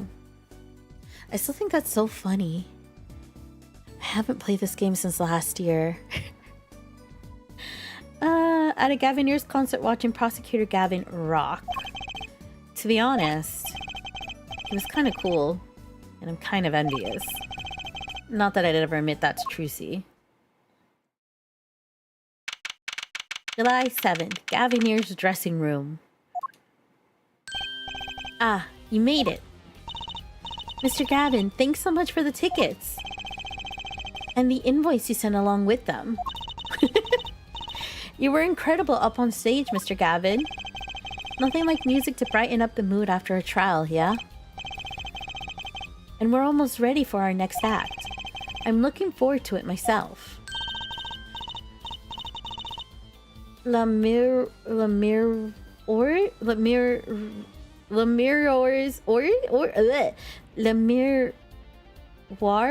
singing, right? The siren of the ballad? Oh yeah. That flyer said she flew all the way over for the show. That's right. I happened to catch her show while overseas. Her voice is divine. I knew I had to invite her to perform with us. The miroir says, you praise me too highly. Whoa, who's this guy? He's huge. Ah, allow me to introduce Mr. Romain Latour? La Miroir's manager and her interpreter, incidentally. It is a great honor for us to be here. Thank you for the check-in, Miggy. How are you doing today? I hope you're doing well. I hope you got a good, lots and lots of rest. I know you were so tired yesterday. That name, right? Loving these name pronunciations. I'm struggling. And a great honor for... Is it Le Miroir? Le Miroir? It sounds like Le Mirror. Le Miroir? To be heard in this country.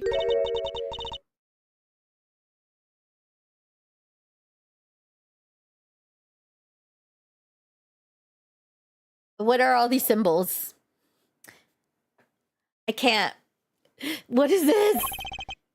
That voice. I wish I could understand it. It's beautiful.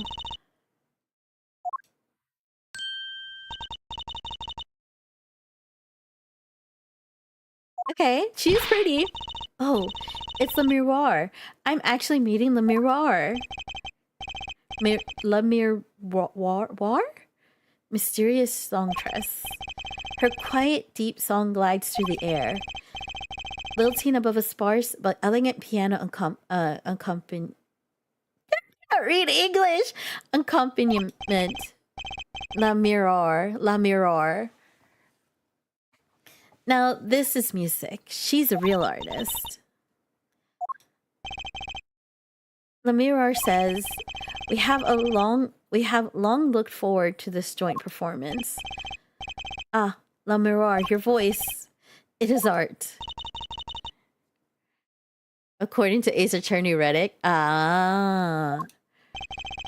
Yet without his piano to guide me, it is but a voice. Oh, who's this? I've seen this kid somewhere before. He plays piano at all of La Miroir's concerts. He's cute, and he's a really good pianist. Good pianists are a dying breed, I hear. Allow me to introduce Maki Tobaye? I'm pretty sure that's like Maki or Makai. Makai? Maki. Is that Maki or like Makai? Tobaye? He is blind. I did some Maki, yeah. Not Maki. Maki is a blind pianist, I guess. This guy here on the left. This is why he never strays far from La Miroir.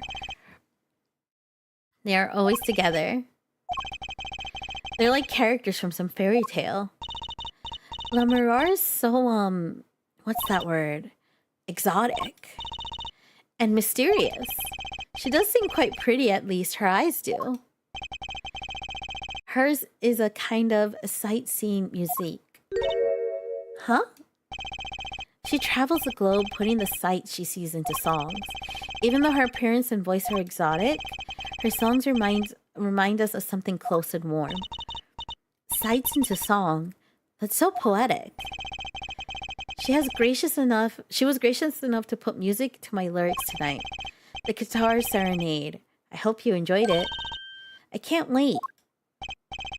And now it's time for the next part. We're giving the Gaviniers hard rock a little rest. La Miroir, the stage is yours. Thanks for the lurk trap.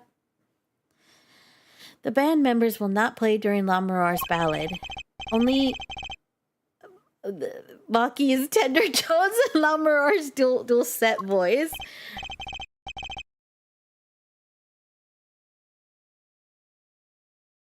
And my guitar, of course. Woohoo! Nights like this make it all worthwhile, you know? I should have learned to play the guitar. There's not much romance in chords of steel. Shall we hit the stage then? Good luck, Mr. Gavin. Take care, your hearts aren't stolen away, yeah? Let's get back to the concert hall, Polly.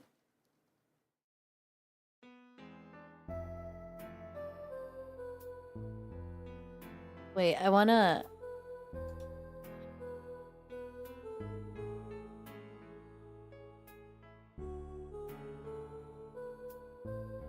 Can you guys hear that?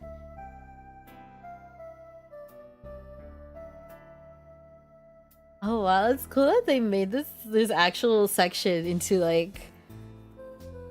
Here's the music, yes, like 3D. It's pretty cool.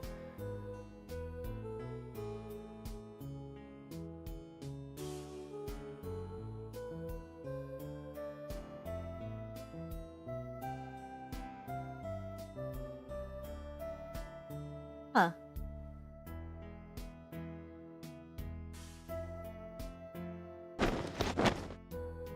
What?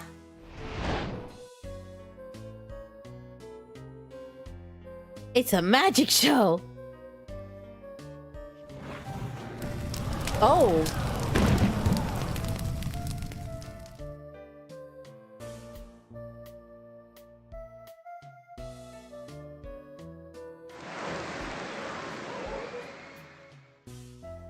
Huh.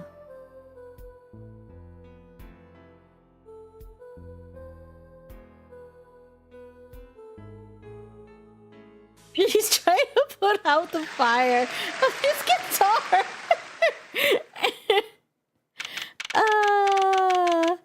July 7th, 9:05 p.m. backstage hallway.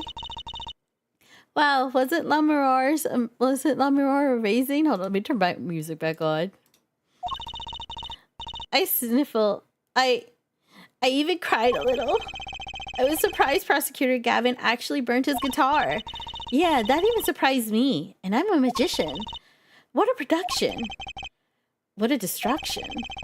I don't think Prosecutor Gavin was expecting it. Was expecting it either, oddly. He looked as surprised as I was. Is that what they call risking life and limb for art? Magic can confirm that's how real life works.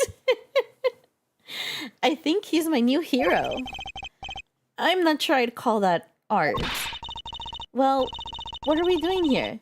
Let's get going to Mr. Gavin's dressing room. There's 20 minutes to the last part of the show. How many breaks does this band need?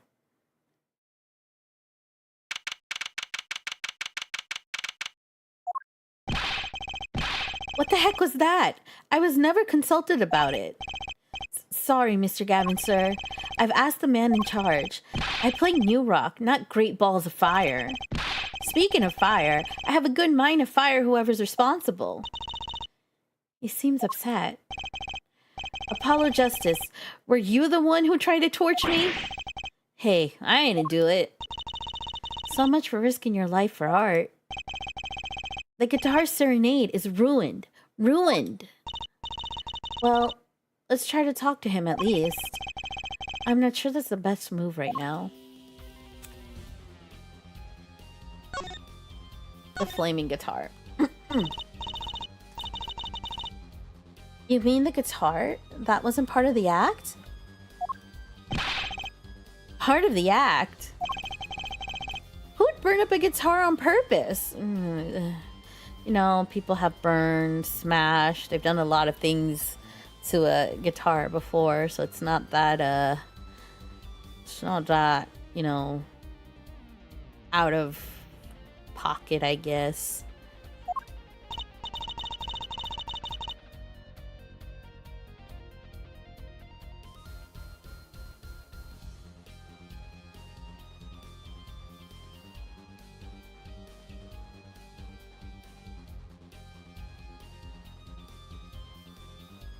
Okay. Yeah. But it worked really well with the lyrics just then. Burning on in my heart, fire burned my love away, all away. Wait, you think the audience thought it was? Sounds like he got lucky. They probably thought it was part of the act. At least I did. He got lucky. He didn't realize it. Anyway, the guitar was a Ferrari of guitars.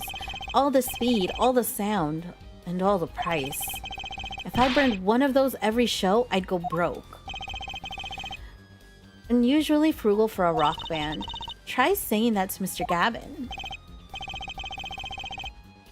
Today's been one disaster after another. My hog won't run, my guitar case is broken. Daddy told me there'd be days like these. Okay, La Miroir's song. Wasn't La Miroir's song incredible? You worked on it too, right, Mr. Gavin? Ah, yes, thanks. It was a collaboration. I wrote the lyrics and she wrote the melody. You know, I was surprised she could sing in English.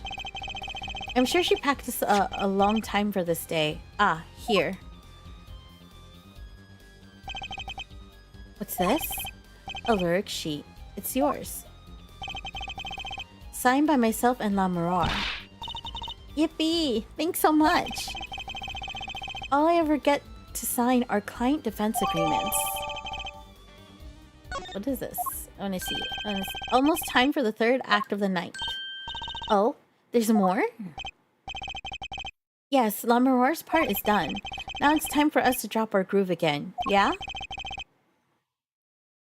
Hope you're ready to catch it. Woohoo! Ready, Apollo? I think I'll pass. Eh? I like the bit with La Miroir, but the rest could use a volume knob. Turned way down. Ah, Apollo, you're getting old. Does 22 qualify as old to a 15-year-old? That's right. I forgot. The ages in this thing are all over the place. Well, I'm going. Let the old folks rest backstage, yeah? Time to rock. Hey, you're older than I am. Okay, I guess we examine. What is there to examine? We examine everything. There's a lot in this room. A police uniform. Next to it is a policeman's hat and a pair of handcuffs. Guess the man is really into the police. Must be Prosecutor Gavin's bad influence. I go to sleep. Have good Justicing, Celeste. Thank you, Teeny. Stay hydrated. I will. I shall drink some water now.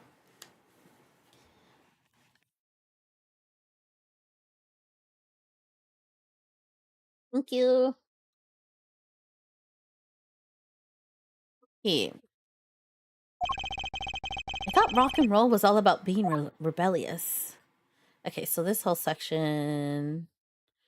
Oh, okay. That's not a guitar. The design is that character I saw in the hallway, but with sunglasses. What a strange mascot. It looks like he's crying. Since when was rock about crying? They should name this guy Emo. Wow. Okay. Thick leather gloves and sunglasses. Maybe I'll try these on. On second thought, no. They might be evidence for one of Prosecutor Gavin's cases. Why would he carry that around, though? A postcard of La Miroir. I can't read a single word of the sentence at the bottom. Trissy might want one of these. I'll show it to her next time we're here. That curry? A delicious bowl of stew. Made of plastic. Huh? The bottom of the bowl has a G on it. They sell these at concerts? Whatever happened to t-shirts? Wait, why would you sell plastic, like, stew at a concert for merch? Oh, no, examine.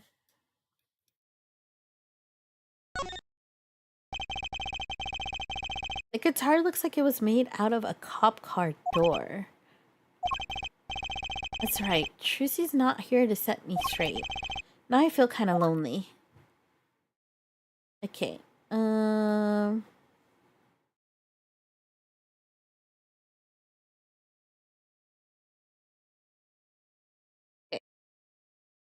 Anything else? Oh, let's see this. There's a graffiti on the mirror in lipstick. Wait, but the Gavineers are all guys. Maybe Prosecutor Gavin wears lipstick? Oh, wait, what's all of this? Chains dangle from the ceiling. They aren't glimmerous, but I bet Detective Sky'd have something to say about them. An old-fashioned speaker hangs from the ceiling. That must be the monitor. Happened on stage. I think we had some kind of... Okay. What's this poster? A police officer looks ready to rock. Some kids must see this and actually want to beat cops. Somehow, I don't think a rocking defense attorney would work too well. Okay, I think we got everything there is to get here. Okay. Back. We move. Backstage hallway.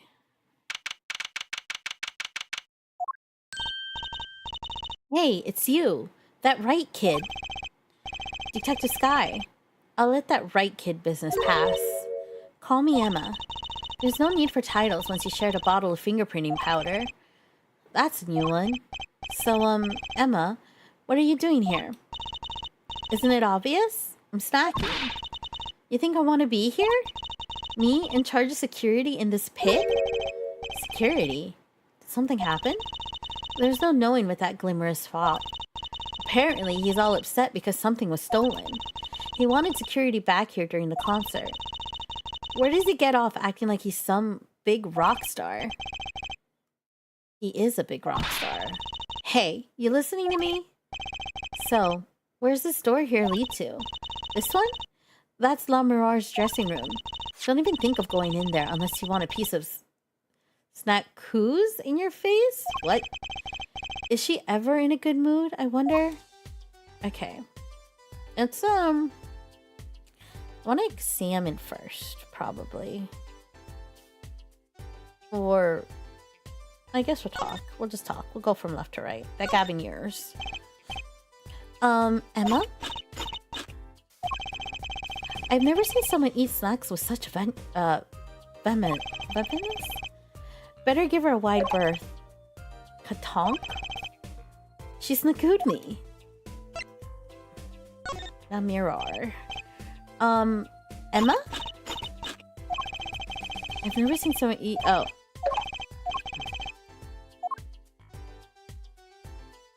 Okay, I guess she's just gonna keep throwing snacks at me. Yep. Okay, go back. Let's examine.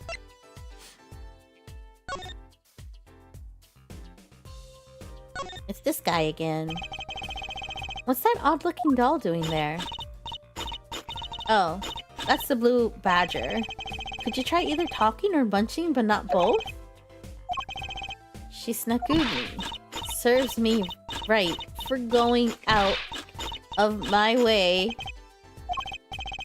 Sorry, I don't speak snackoos.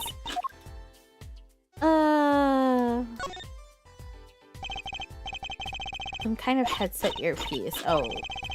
Why would someone leave this in the hallway? Maybe La Mirar's bodyguard dropped it? Emma! Will you stop eating those snacks for 1 second and listen? On and on about whatever you're going to be sorely disappointed. At least I got her to stop munching. That's a pretty sturdy looking box there. Maybe it's an instrument case. There's a guitar next to it. I didn't even think about taking that. I don't think I could even carry it. Okay. A Gavineer's Guilty as Charged tour poster. They're plastered all over the place. It's annoying. Well, this is the concert venue. It makes sense. Why? Everyone here is already here. Why advertise to them? People like to see the poster at the concert. It's part of the experience. Do you have to find fault with everything I say? Okay. Think of it, I am a little thirsty. I'll have some tea. I think I'll get a water. I'll have a tea. If you want tea so bad, go buy it yourself. Oh, okay. That's... Gavinier's dressing room. Put so much as a hand on that door and I'll snaku you. What? Okay. She's cranky. So this is Lamarar's dressing room. If you even think about going in there, I'll... Oh. What was that? Was that a gunshot? Something's going on. You, out of my way. Emma? Lamarar. Lamarar. It's not locked. I'm going in.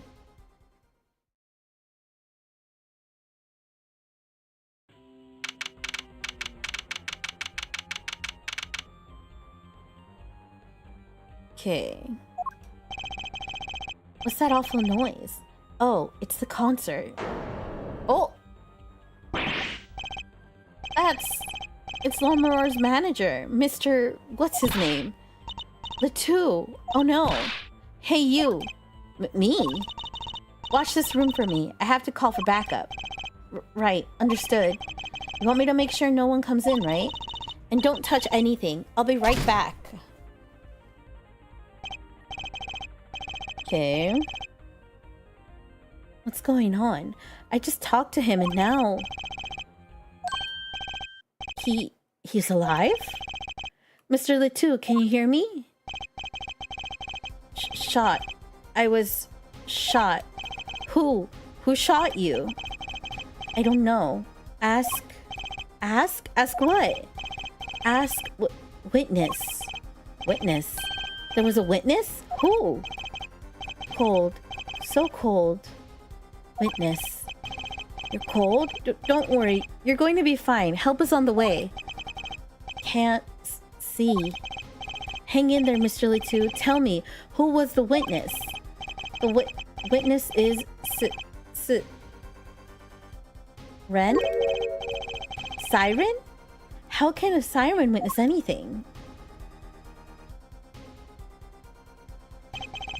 Mr. Letou! Yipes, Emma? What was that? Who's there? What's wrong? Emma, did you see anyone just now? Huh? No. I could have sworn I heard her door close. The concert's been cancelled. Backup's on its way. Is Mr. Letou... He's dead, isn't he? That's terrible. They lost him. Main Letou, shot. And I heard his last words. The witness is a siren. Whatever that means.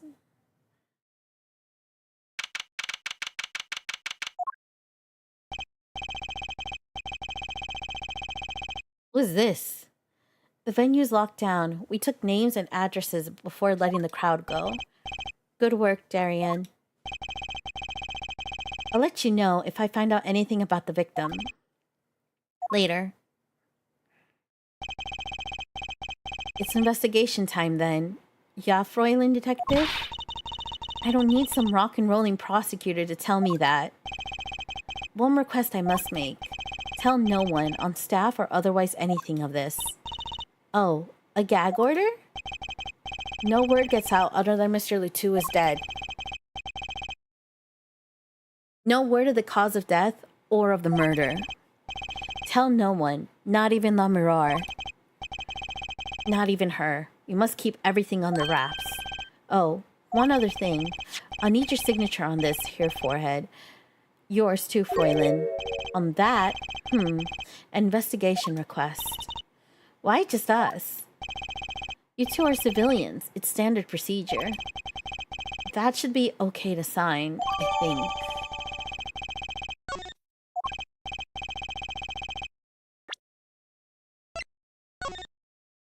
To ensure the efficiency and secrecy of our investigation, the bearer is hereby ordered to speak to no one outside of the investigation concerning any details of the case. Okay. This one I wanted to say to you. Sugar, sugar. Oh, that night in your embrace when you stole away the keys, my heart held on to so tight. Pleasure, pleasure, but a fleeting melody. It wraps around, and now through the air I fly. Okay. Right, we'll get started with the investigation. I'm on it already. Ah, and one tip for you. Huh? Me? Try not to get in the Froilan detective's way. She's in a foul mood today. Gee, I wonder why. We were all questioned as witnesses, and now none of us can go home. We'll investigate, all right. Our way. Somehow I don't see us getting back to that crime scene anytime soon. I still can't believe I was there when it happened. Not an experience I care to repeat anytime soon. This is no time for navel gazing. Let's crack this case. I worry about Trucy. She seems to have a very loose idea of what it means to be an attorney. Of course, that's not surprising considering who her father is. Something the matter? No. Let's get cracking. I'm the only one who was there. The only one who heard Mr. Latou's last words. The witness is Siren. First order of business is to find out what he meant by siren. Okay.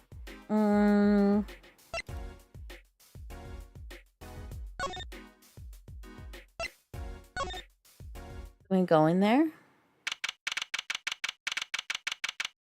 I feel like we might get kicked out, though.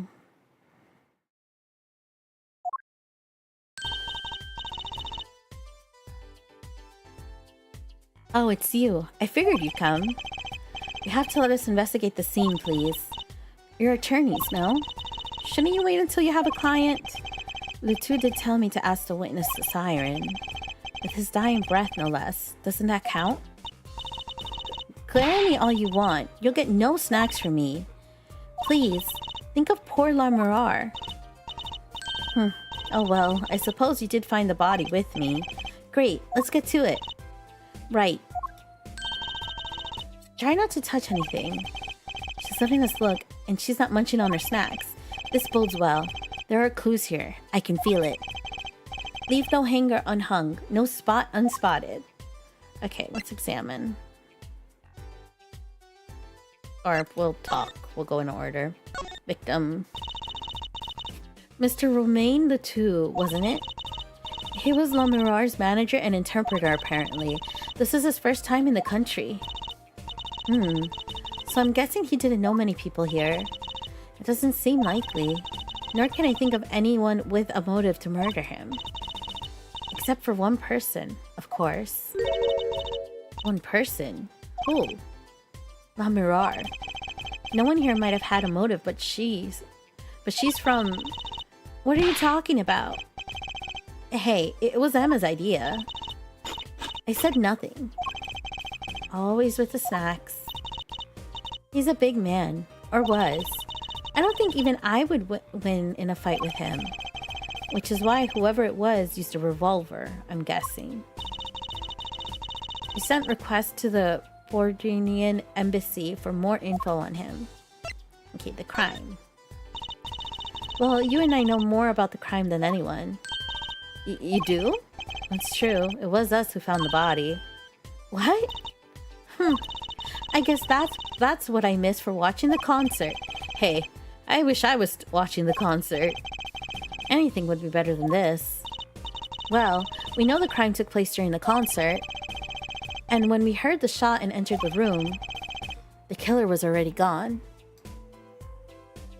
Oh.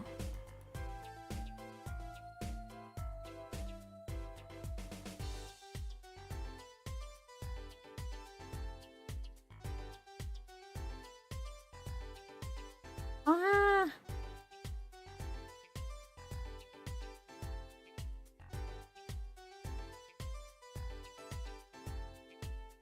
Oh, I just got art from Loyally for my birthday. It's so cute! Cute!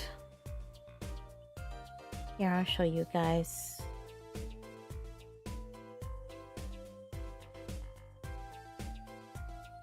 save that.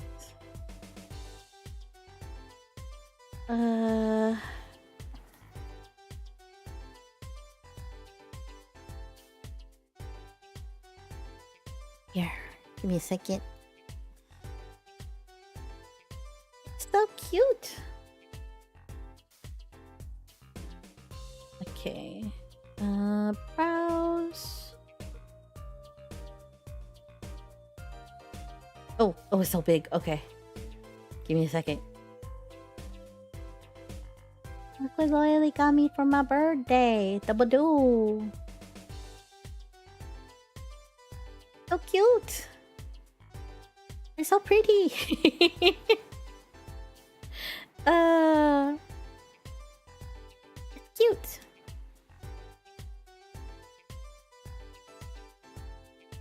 Let me just quickly write thank you to Loyally.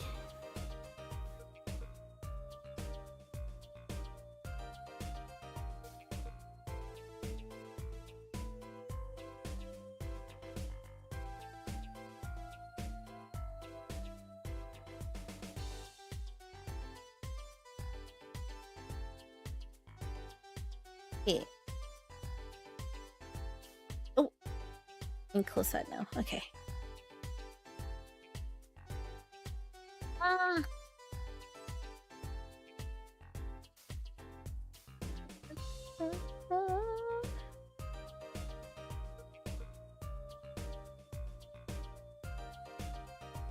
Okay. Bring this back up.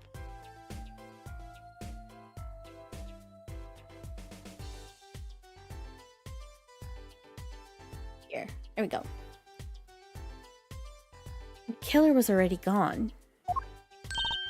What? But that doesn't make sense. You came in when you heard the shot and no one was here?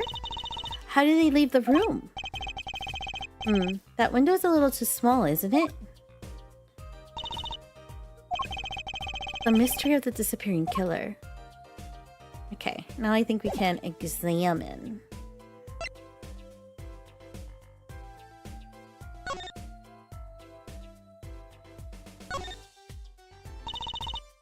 Are these bullet holes?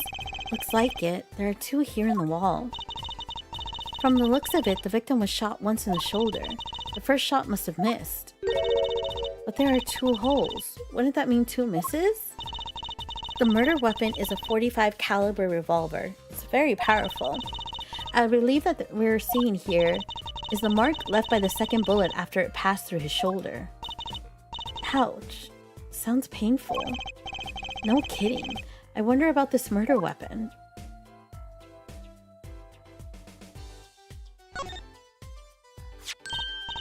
Oh, what a pretty brooch. Oh, Emma? You're not going to say, "Can I have it, please," are you? Oh. Look, you may be a cute little girl of 15, but that doesn't get you any special treatment with me.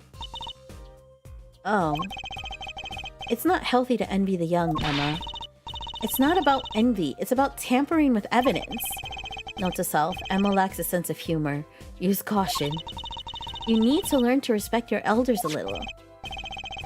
Something seems so familiar about that brooch. Isn't that the brooch that Mirar had?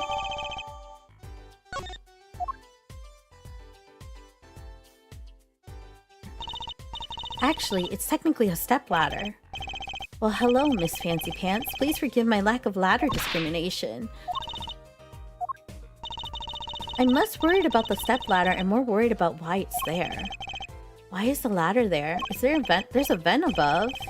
Well, to climb, right? To reach something on the ceiling? I still say it's a stepladder. I'm pretty sure. What about if it's for this? What's wrong, Apollo? Your mouth is catching flies. Nothing. It's nothing. Maybe that's how the killer escaped? That's what you were thinking, right? Eh? When we arrived on the scene, the killer had already fled. He or she must have had a way out. And that air vent is one possibility. But it's much too small. Not if the killer were about your size, Trucy.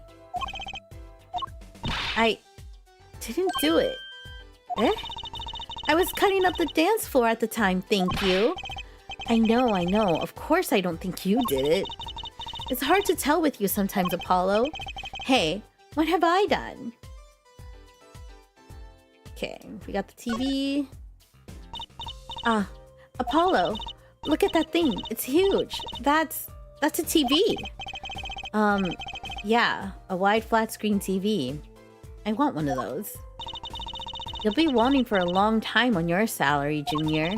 Wait till you're as famous as Mr. Wright was, then dream. I don't think Daddy was ever rich, even when he was in law. Great, just stomp on my dreams, why don't you? Okay. Oh, Apollo, can I eat some of those, please? Absolutely not. I know. But still, I yearn. Look, you're not the only one eyeing that fruit here. Well then, what are we waiting for? Let's eat. Right. Whoa. Stop it. Are you too crazy? Emma, you of all people should know better. But she tempted me. She's a temptress. Please grow up.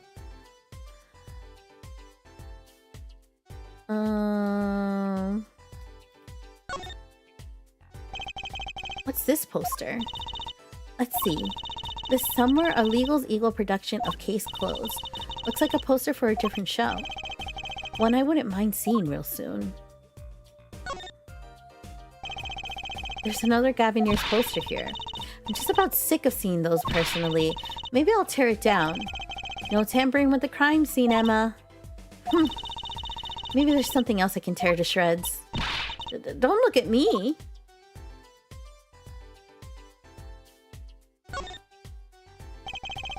A speaker was blaring at the time of the murder.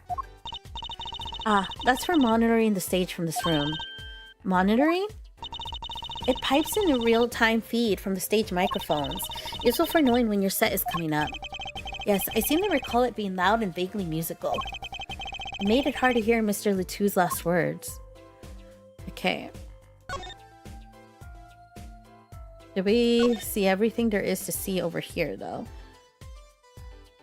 Oh, wait, we have this. Is she still after that brooch, clearly? No way. If you want one that bad, get your daddy to buy it for you.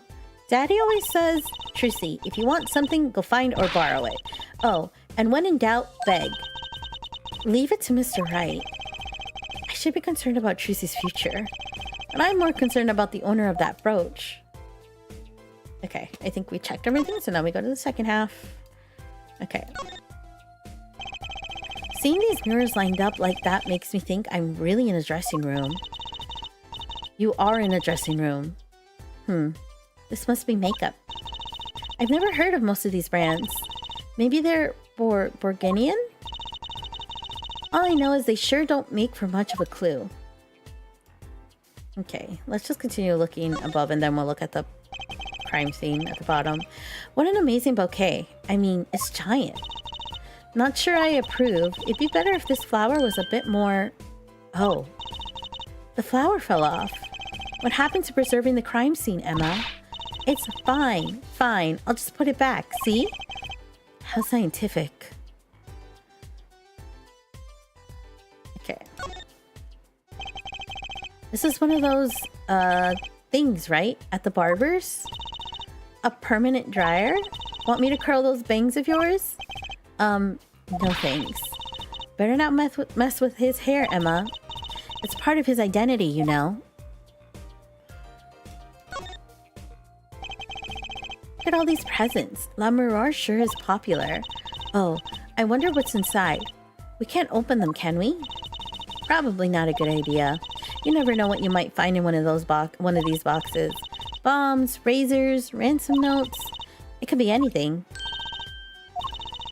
I'm never having a birthday party again. Okay, and the little window. Look, there's a little window over here. Maybe the killer escaped through that. It's barely big enough for me to get my head through. Not to mention, it only opens a crack. What? I was just saying it's possible, right? right, no harm in that. Except I'm pretty sure it's impossible. You could peek into the room through it though, you know? What about these? No? Okay. Now, time for the bottom. Let's go to the gun first. This is a murder weapon, isn't it? This revolver? That's right, a big 45 caliber revolver. Wow. I wonder who brought this in here. I thought only police were allowed to have one of those. Why are you giving me that look? I didn't do it. I didn't. Listen, I was out in the hall eating snackaroos when it happened. I know. No one here thinks you did it, Emma. It's hard to tell with you sometimes, Apollo. Hey, what have I done? Wait, if the killer brought a revolver, it must mean they had planned this from the start. That's right? Okay. That's a body, isn't it? Sure is. The victim, no less. Let's take a closer look. Go ahead. Apollo, you first. Me? No, you should go first, Trucy. Really. Will you two stop bickering and get over here?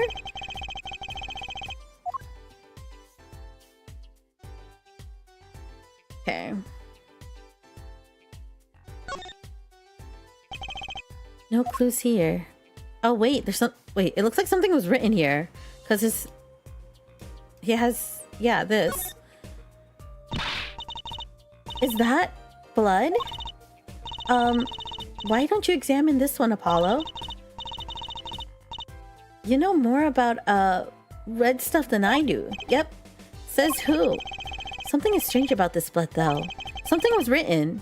Is that what it looks like? Something was written here. And I'm thinking because, like, you see on his fingertips, you can barely see it, but there's some blood on his fingertips right there. I think he, like, wrote something.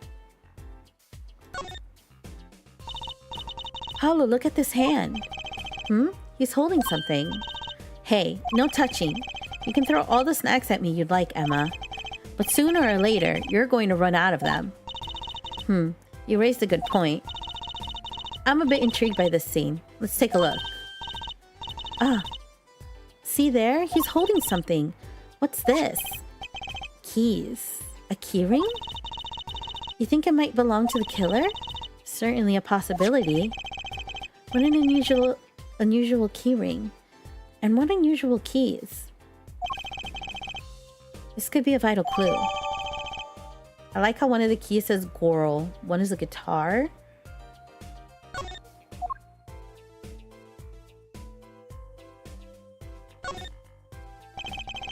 Body was holding a keyring. I wonder what it could mean.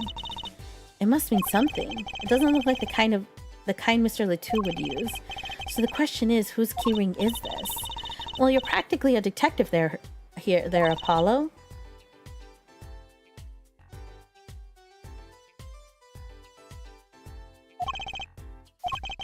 I'm glad it brings him so much joy to mock me. Okay, anything? Doesn't seem like there's anything else.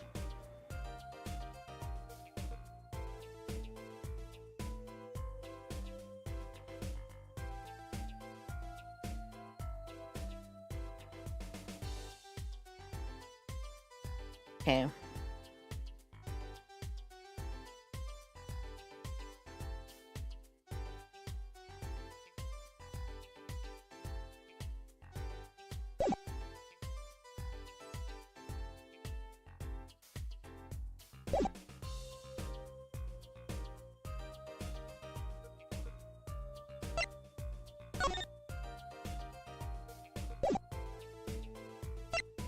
Represent something?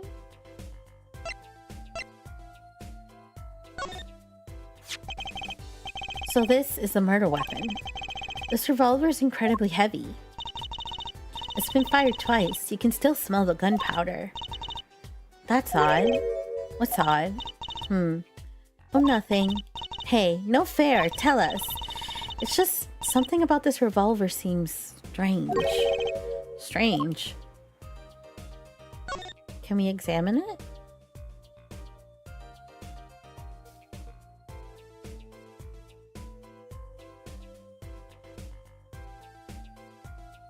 strange about the revolver? Well, I guess it's not something that I can see.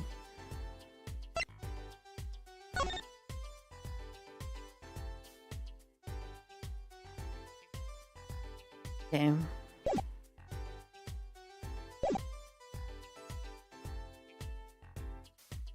Can we talk to you now? The murder weapon. Coral? I have no idea. What do you think about this revolver? Well, it's pretty big and heavy. That's right, it's a .45 caliber. That makes it one of the deadliest revolvers around. Even the police don't carry guns this big. Really? Yeah, it doesn't make sense. You don't need so much power to kill at such a close range. It's overkill. I'm not sure I see the problem. I mean, whenever I go out to eat curry, I order it extra spicy, just to be sure it's spicy. Of course I can only ever eat 1 or 2 bites. And that's not a problem? On the keychain? Yeah, I know that it was in the keychain. There's another thing about a gun this big. It puts a lot of strain on the shooter. Strain? Yeah. Say if you were to fire this revolver, the recoil would probably dislocate your shoulder. Wait, what? Ouch. It's like the shooter's a victim too. Yet the killer used this revolver and quite well. I'm guessing whoever did it was used to shooting. Used to shooting a high caliber weapon? Well, that's about it. I think we've looked at just about everything there is. I guess you're right. I know how you're feeling. It is hard to know when to stop. But anything more involved has to wait until the squad gets here. I suppose. I'll go report the evidence. Sorry, but could you wait here till I get back? Huh? Oh, actually we have to... Great, thanks. Okay.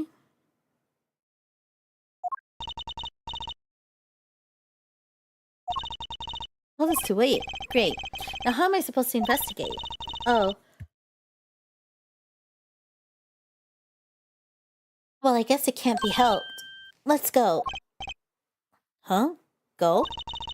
Time's a wasting, Apollo. We've got a lot of ground to cover. Well, that's true, but... On second thought, why not? I'm sure everything will be fine. Of course it will. Let's go. Okay, where are we moving to? Back to backstage hallway?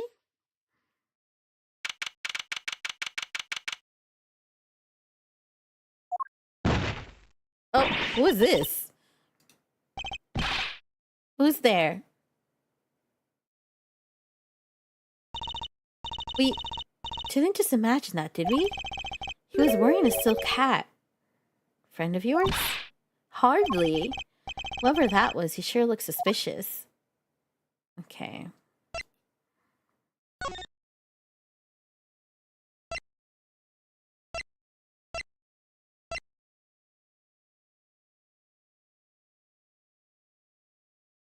Okay. Let me see. Okay.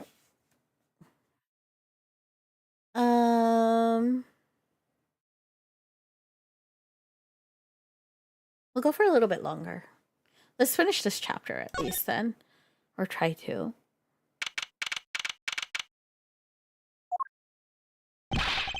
What is it with today? Problem after problem. You ain't kidding. It's the 2 leading members of the Gavineers, Apollo. Clavier on vocals and Darian on guitar. Wait, what happened to the stage? Or is it just built like that? Maybe it's just built like that. They're so cool. I have a hard time thinking of Clavier as anything but a prosecutor, honestly. Huh? What are they arguing about? Probably the case, I'd bet. My hog won't start, my guitar case is busted, my guitar's been burnt to a crisp, and to top it all off, someone's dead. And then there was that performance just now. What was that all about? Hey man, don't blame me. You were the one who missed the cue. Me? Miss a cue? How could I conceivably get the most important part of that song wrong? How? And what was that tinny playing of yours? Who are you calling tinny? Sounds like they're having a spat. One of those differences in musical directions. bands are always splitting up over. This is hardly the time. Hmm? What are you two doing here? Hiya. We were just discussing the investigation, if you don't mind. Sorry. Wait, you were what? Listen, you need to confirm that with the Republic of Organia Detective Crescend? Right. Anything else? What did he just call him? Detective? Ah, greetings. Oh, what was the pompadour? That didn't look... Okay. Damn. Okay. Darian Crescent, Criminal Affairs Division 3. Hello? Criminal Affairs? Apollo, you really don't know anything about the Gaviniers, do you? Something tells me that's about to be remedied. Okay, well, let's talk. Let's talk the case.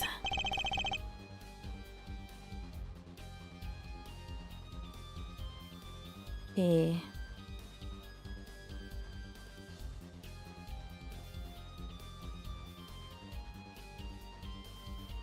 About the crime.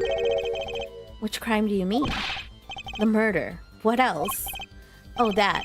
For me, today has been a hit parade of crimes, you see. Prosecutor Gavin was singing the blues earlier, wasn't he? Something about his hog and his guitar case. Anyway, I'm afraid you know more about the killing of Mr. Letou than I do. For now, at least. Huh? You were the one who found the body, yeah? Well, we were in the middle of a performance, no less. Aren't you going to examine the crime scene, Prosecutor Gavin? I'll leave that to Froylin, Detective. Wouldn't want to step on her toes. They're not exactly best buddies, are they? Emma and Prosecutor Gavin, I mean. Well, what to do next? We've already checked out the scene. Prosecutor Gavin may be right. We might be the most uninformed for once. Maybe Prosecutor Gavin can shed some light on things we found. Okay, the Gaviniers. I don't believe you, Apollo. How can you come to this concert and not know about the Gaviniers? It's not surprising why even our ancestors knew nothing of America's existence once. I know America exists. The Gaviniers aren't just an average rock band, Apollo. Each member is connected to the police somehow. The police? The real police. By day they pack heat, but by night they heat up the stage. By day those lips interrogate, by night they sing songs of unrequited passion. Okay. They debuted 7 years ago with 13 years hard time for love. Then came Love with No Chance of Parole and My Boyfriend is a Prosecution Witness. The list of hits goes on and on. That's some list of songs. This here, my right-hand man, Darian Crescend. I make the melodies and he attacks them with his guitar. He's a bit of a rogue, really. And this guy's a bit of a perfectionist. When a performance goes the least bit wrong, he goes into this funk, just like today. I'd hope murder would be a bit more off-putting than a ruined concert. The concert today? A disaster. I'll get to the bottom of this, and then we'll see who missed a cue. The missed cue. They were arguing about that before. Great, I love nothing more than questioning tormented artists. What's this missed cue you keep talking about? You heard it, didn't you? From the audience? Actually, I didn't notice anything. See? No amateur's going to pick up on that. Did his pompadour just twitch? Can you guarantee an entire audience of Can you guarantee an entire audience of amateurs? No. Now take a listen to this. What's that? A mixing board. We'll use it to record our concert tonight. Aren't we supposed to be investigating a murder? Well, we've come this far. Might as well go all the way. Are we about to hear something? I've always wanted to learn about the recording industry. Okay, let's see. Guilty Love. This is, but one of the devices used in recordings. Okay.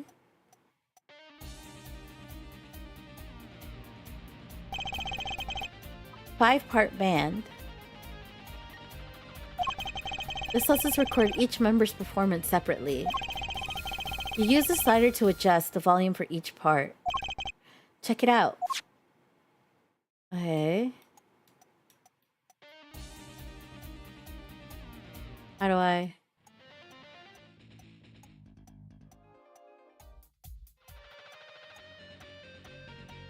Oh. Wow, neat. So, could you say hear only the drum part? Of course. That's how we'll find the criminals guilty of missing his cue tonight. I'm more concerned with the other criminal. The one who kills people. You want help on the case? Then help me with mine. I guess rock and roll comes before prosecuting. Let's begin. First, we bring up the part the performance of the we bring up the part of the performance in question. You simply choose a section of the song you wish to hear on the uppermost bar, like so. There it is. Now listen.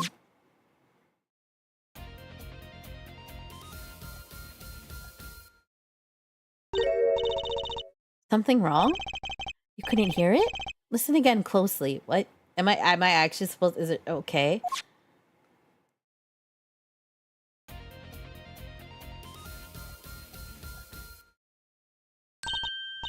Ah, the timing's a little off, isn't it?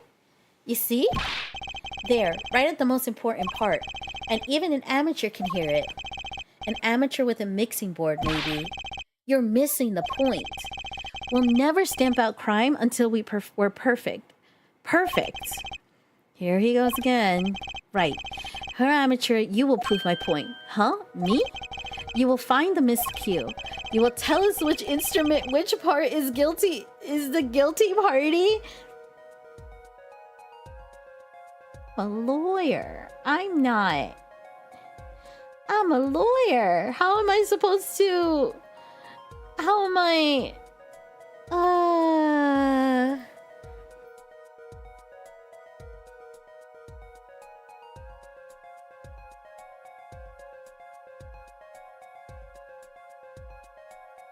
How am I supposed to figure this out? Okay.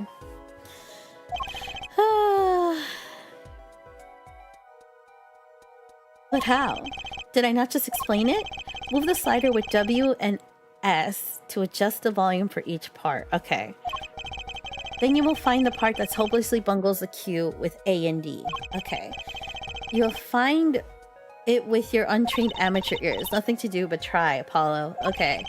I guess I'll admit this looks kind of fun. First, a quick review.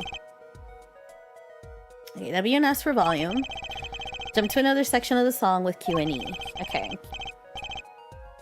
And A and D to switch parts. Right, got it. Once you found the guilty part, press R to point it out. Okay. Time to rock. Okay.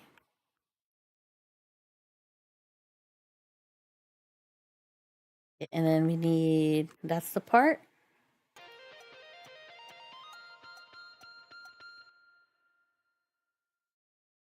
Okay.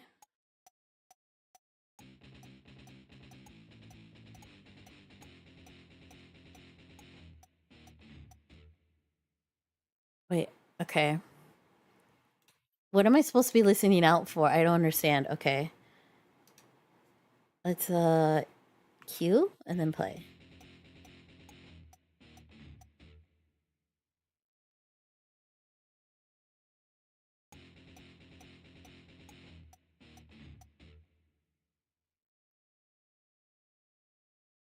Okay.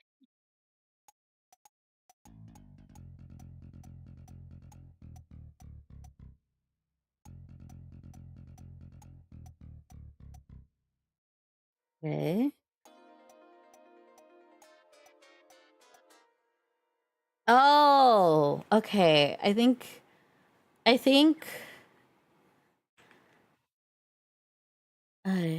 I think I Oh, it's the dun dun dun dun dun dun. Okay, okay, okay.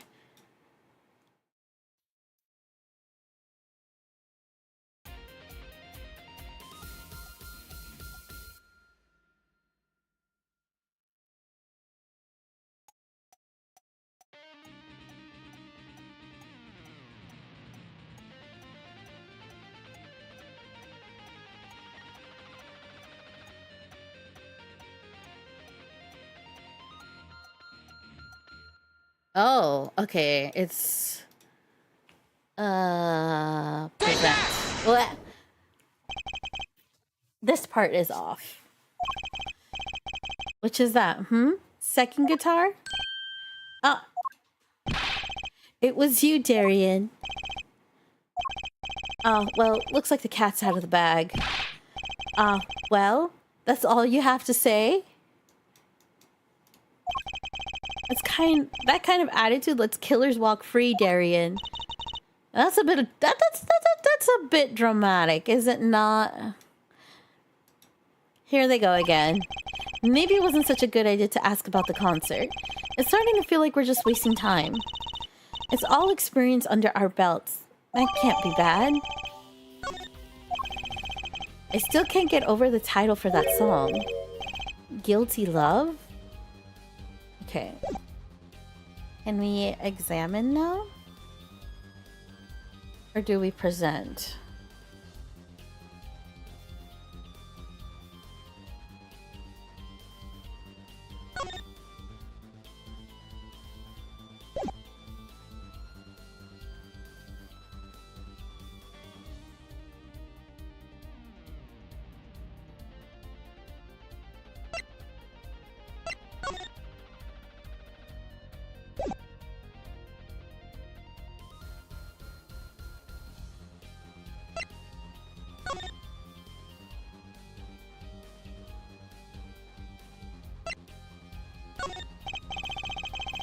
I was wondering if you knew anything about this.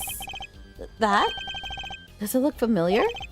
Familiar? It's mine. That's my keyring. I've been looking all over for it. What? This is yours, Mr. Gavin? I knew it. Apollo. How can you make that I knew it face? This is a keyring that was... Yeah, I know. Thanks, anyway. So, where did you find it? Actually, the victim was holding it. Like he was trying to keep it from the killer, even if it meant his life. What? The victim? You mean Mr. Letou had my keys? Indeed. Huh. Well, will my trials be over? Speaking of trials, I've never heard Mr. Gavin whine in court like he has been today. Emma was right about the fob. I'll give her that. Apollo? Mr. Gavin, maybe we can help. Tell us about your troubles today. I really don't think that's... Tell us. And we'll keep mum about the keyring for now. Are you blackmailing me, Fräulein? I guess just a little bit. Okay, let's go back. Maybe it brought up something more to talk about? It did. Gavin's troubles. You were saying something about your motorcycle not starting? And something about your guitar case being busted. You're well informed. You mentioned it a few times. It all happened this morning. It's all this keyring's fault. The keyring? It's got all my keys on it, yeah? My bike key, my car key, and the key to my guitar case. Wait, so this keyring... It disappeared. I thought I put it in my jacket pocket. Prosecutor Gavin's keyring disappeared? I had to come up with a concert... I had to come to the concert by taxi. How embarrassing. Then how did I end up all the way over here? If you had to take a taxi to the venue. And in order to get my guitar out, I had to break the lock. Wait. This guitar wasn't the one that... The very one up in flames. And right on stage, too. I actually thought that was part of the show. Crazy. And to top it off, Mr. Letou's life was was taken. Nobody told me about days like these. Strange days indeed. You think? What's wrong, Trucy? Well, I was just trying to make sense of everything. First, this heart-shaped keyring gets stolen, then a very expensive guitar flares up on stage. Then Mr. Letou dies. Yes, and? Could it all really be just a coincidence? Coincidence? Meaning... Darian, can you make any sense of all of this? Hey, don't look at me. What do you think, Apollo? Huh? I mean, either Mr. Gavin's having a really bad day, or all this was planned. You aren't thinking what I think you're thinking. Are you, Fräulein? I am. What? What? Hey, don't leave me in the dark with Spike here. The name's Apollo, but yeah, I agree. Don't leave us in the dark. What are you talking about? Haven't you noticed a connection, Apollo? A curious connection between all of Mr. Gavin's troubles today?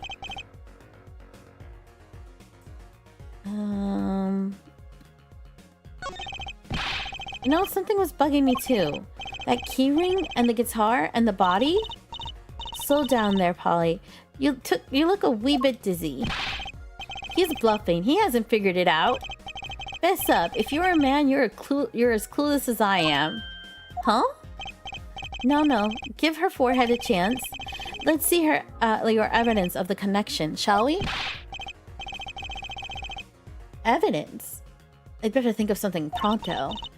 Come on. Let's see it. What's the connection between all of Mr. Gavin's troubles? Oh,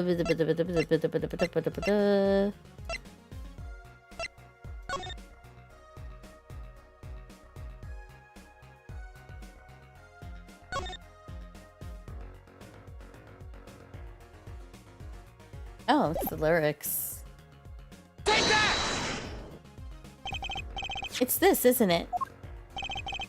A lyric sheet? The guitar serenade? What's that got to do with anything? It has everything to do with everything.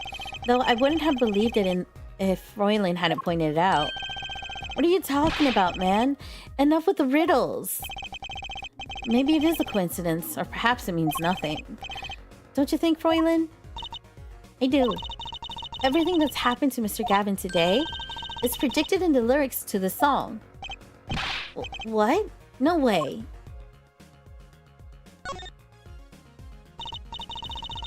Look, just think about everything that happened to Mr. Gavin. Let's list them in the order that they occurred. While reading this lyric sheet, first the keyring was stolen. And not just any keyring, a heart-shaped keyring. That's right there. When you stole away the keys, my heart held on to so tight. This is a heart holding keys. And next, his guitar burst into flames. Burning on in my heart, fire burned my love away. And then Mr. Letou was killed. Like a bullet of love, fire take my life away. But that's crazy. Yeah, no kidding. So everything that happened today here, the song predicted it all? Or perhaps it was the other way around. Huh? The criminal could have based their crime on the lyrics. But who would go through all that trouble? Someone who moves in mysterious ways, no doubt. I believe we stumbled upon something quite vital and quite annoying, Fräulein. She looks pleased. The lyrics predicting the crime. Clavier? Seems a bit more than just a coincidence to me. I have to agree. The keyring, the guitar, and the murder. The keyring might have been dropped by accident, yet the victim was holding it. Hard to think that it was unconnected. That's true. Prosecutor Gavin's all calm and collected as ever. So the criminal matched their actions to lyrics? That sounds likely.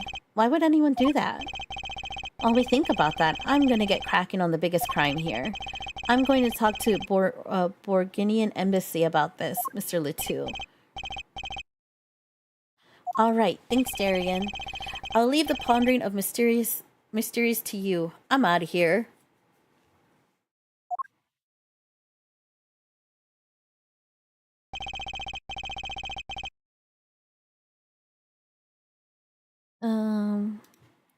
A foreign national, Mr. Letou, was killed. It seems like that would have to be the point of all of this, but they did more than that. They left us with not only a murder, but a mystery. Mr. Gavin sure is irritable today, sorry. Maybe this is the real prosecutor Gavin we don't get to see in the courtroom. Hello, Ayato Plays. How are you doing today? Hope you're doing well. I've had enough, frankly. If you find any more mysteries, do me a favor and keep them to yourselves, yeah? I guess this is all we're going to get from Prosecutor Gavin. That leaves Namurar to question. Prosecutor Gavin, do you know where Namurar is now? I had her go to my dressing room with that pianist, Maki Tobaye.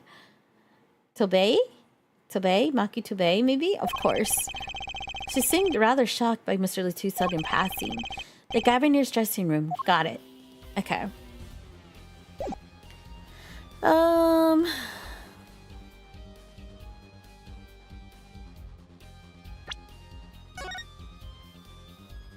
We are going to save here because I have the karaoke stream leader and I want to try to not use up all of my voice now. And then also, I'm supposed to be having dinner with my parents for my birthday in like an hour or two. So I want to go like get ready for that, take my time getting ready and stuff. But yeah. But thank you guys again, everyone, for the birthday wishes. And thank you again, everyone, for hanging out with me today. I really appreciate it. I'm excited to close off the Donothon, birthday Donothon tonight at 8 p.m. EST. We're going to end it with a karaoke stream. Also, if anyone's watching on YouTube, the karaoke stream will only be on Twitch. It's a Twitch-only stream because I haven't exactly... I don't know how to do a karaoke stream on YouTube without getting copyright striked. I'm kind of scared of that, and I'm very cautious about that, so I'm going to keep it on Twitch. But yeah. No, I mean, thank you for the stream, Celeste. Thank you for being here, Kitty. But yeah, I will see you guys again at 8 p.m. EST. I hope the rest of your days treat you guys well, and I will see you at 8 p.m. Goodbye for now.